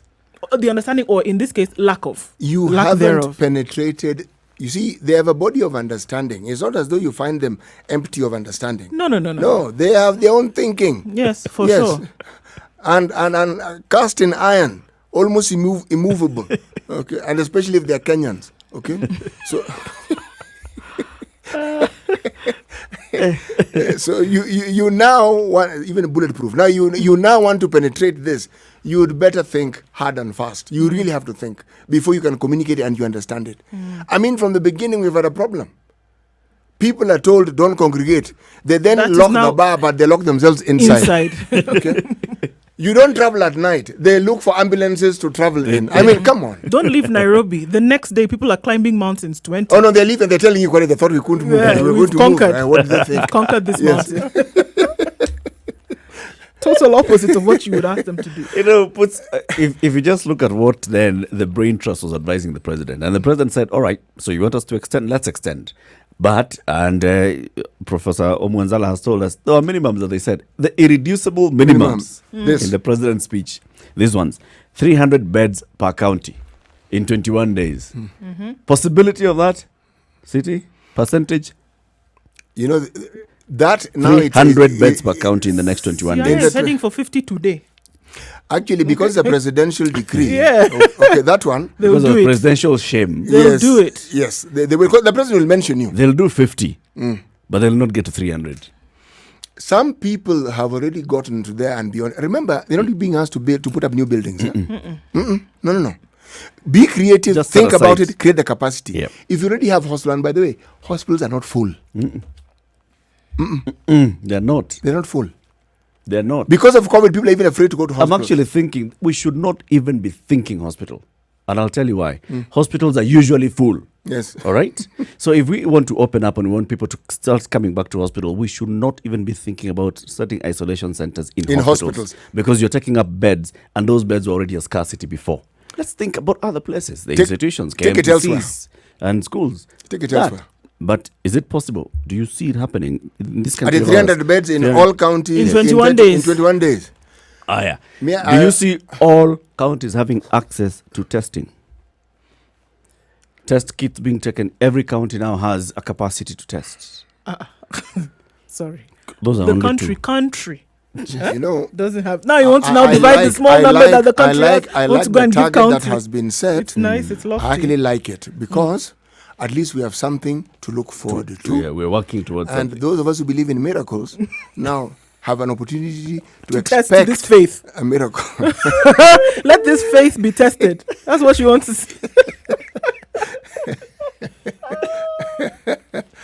Because we want our reducer. This is what is going to Minimum. inform the president to Opening up open up. after 30 days. You remember To say, Mbagathi? you can get out of Nairobi Metropolitan. CT has reminded us. Remember We had I here we was had trying a to tell 100 CT that bed they said capacity. 120 bed capacity. It was a Thursday, I cannot forget. I said, CT, they're going to open today. CT still, I said, it's 8:30. I told you fairy tale. CT said 10 o'clock when they said they're going to open is what we are waiting for. If we don't see it, forget about it.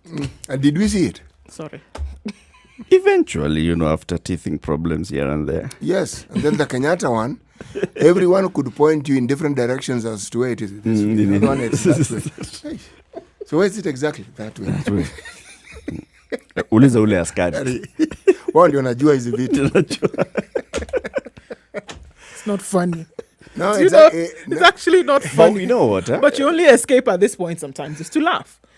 It's yeah, actually, the reality, and Professor Anzala has told us very well, if now we have so many numbers in Nairobi and then we open up Nairobi, it's likely that we're going to start forming clusters across the country. Storm. And then we'll start having to deal with issues across the country. So it was advised, and it was advisable that we keep Nairobi shut and contained. Sawa.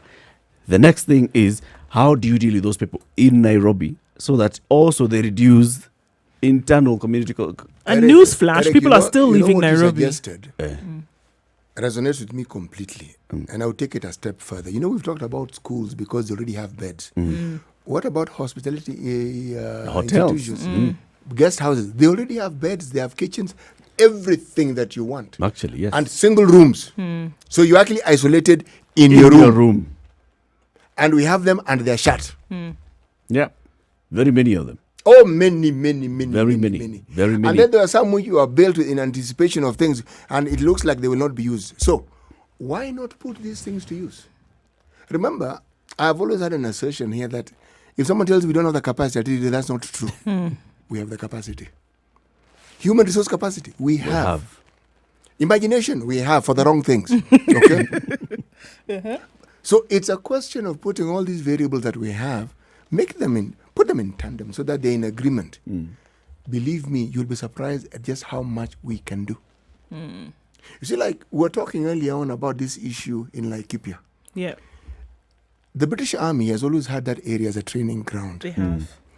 No one has actually ever given, if they've studied it, they've kept quiet because things that are military are usually kept under wraps. Toxicity. When you fire into the air, you do all these things. Has anybody ever considered the effect it has on those who live around there? Because this has gone on for years. Yep. So if there's something that is a unique condition that you find in Laikipia, has the correlation between these two been looked at? Now, I'm simply raising that as an issue because in our discussions, this has never come up. And yet it could be. It may turn out, if you look into it, it is not. But until you look into it, you will not know. You will not know.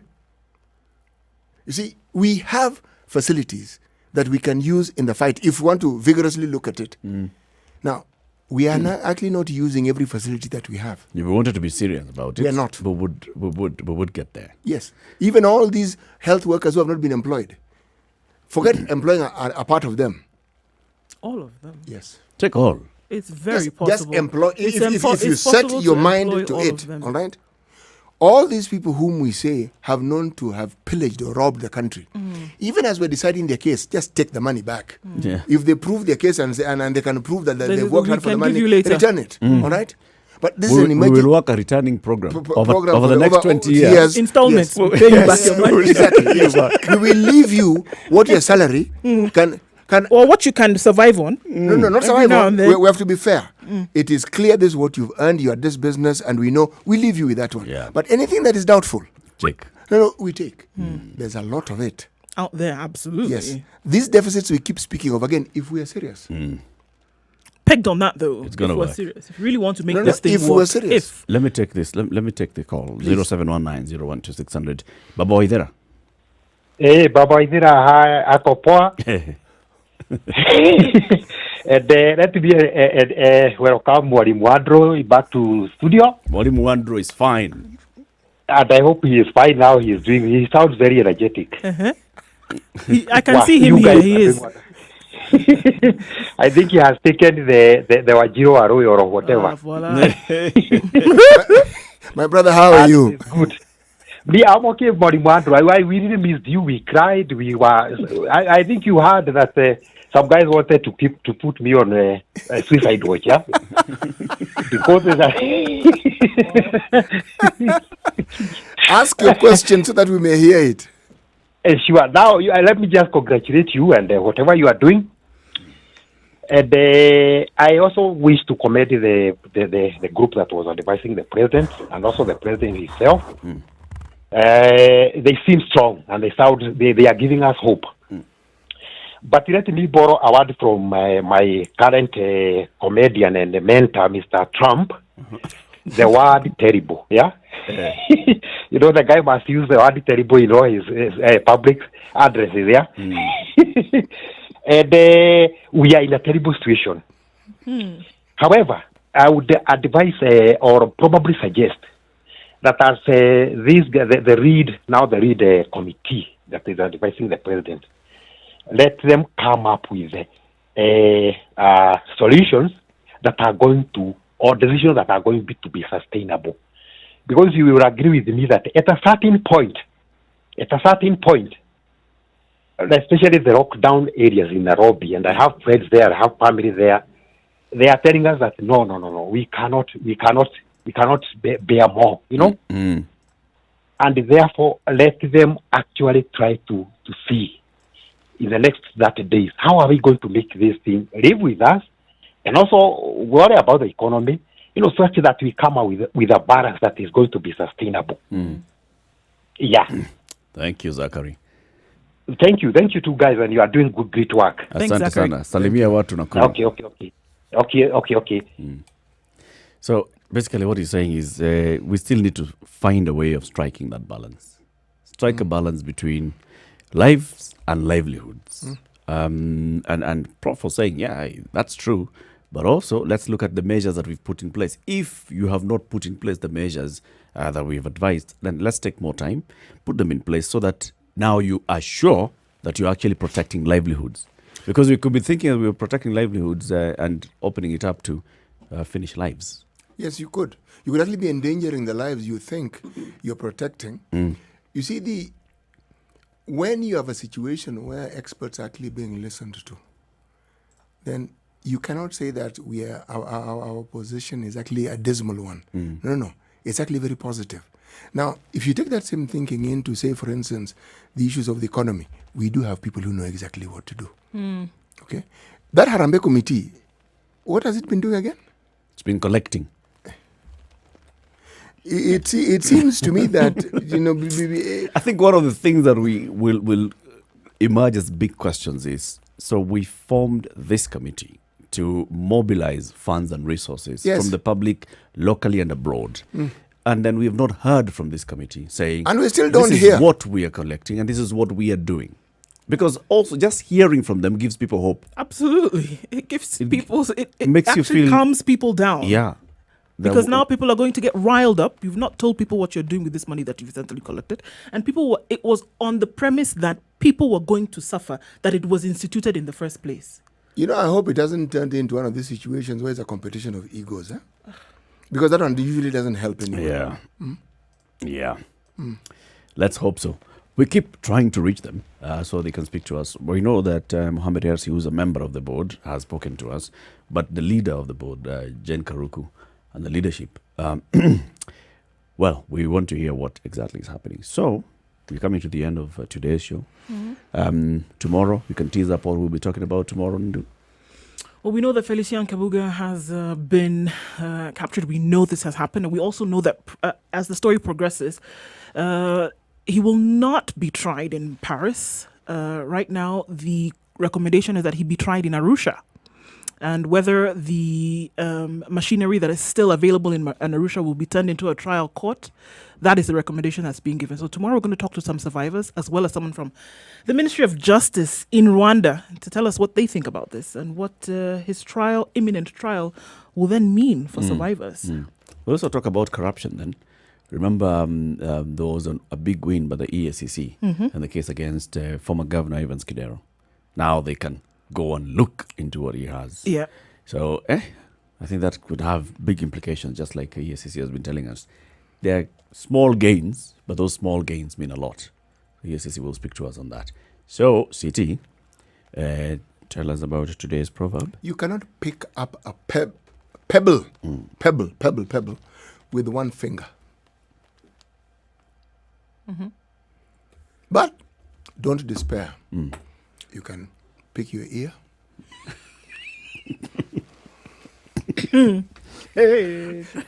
Pick your nose. As a lot of people.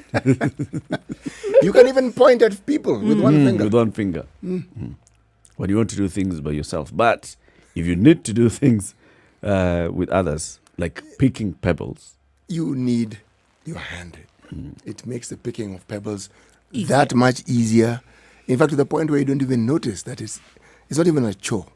Yes. It becomes a very easy thing to do. Very easy thing to do. Thank you very much for tuning into the Situation Room today on 94.4 in Nairobi, and also watching us online on www.spicefm.co.ke, SpiceFM KE on YouTube, Facebook, and Twitter. We will be here back again tomorrow, 6 a.m. to 10 a.m. This is Eric Latif, Nduoko, and CT Muga signing off. And then from now until 2 o'clock, you have uninterrupted music, sugar and spice, and everything nice. And then you have Monique, who will be here from 2 to 6 o'clock, right? And she'll be here on Spice Drive. And then after that, you'll have the adults in the room. And the adults in the room come from 7 to 10. And who are those adults, Ndu? Barbara, Eric, and Emmanuel. Barbara, Eric, and Emmanuel. Otherwise, thank you very much for tuning in. Otherwise, have a good day. Otherwise, have a... Just say bye. See, that's it. Otherwise, have a good day. Bye-bye. Good morning. It's now 10 o'clock.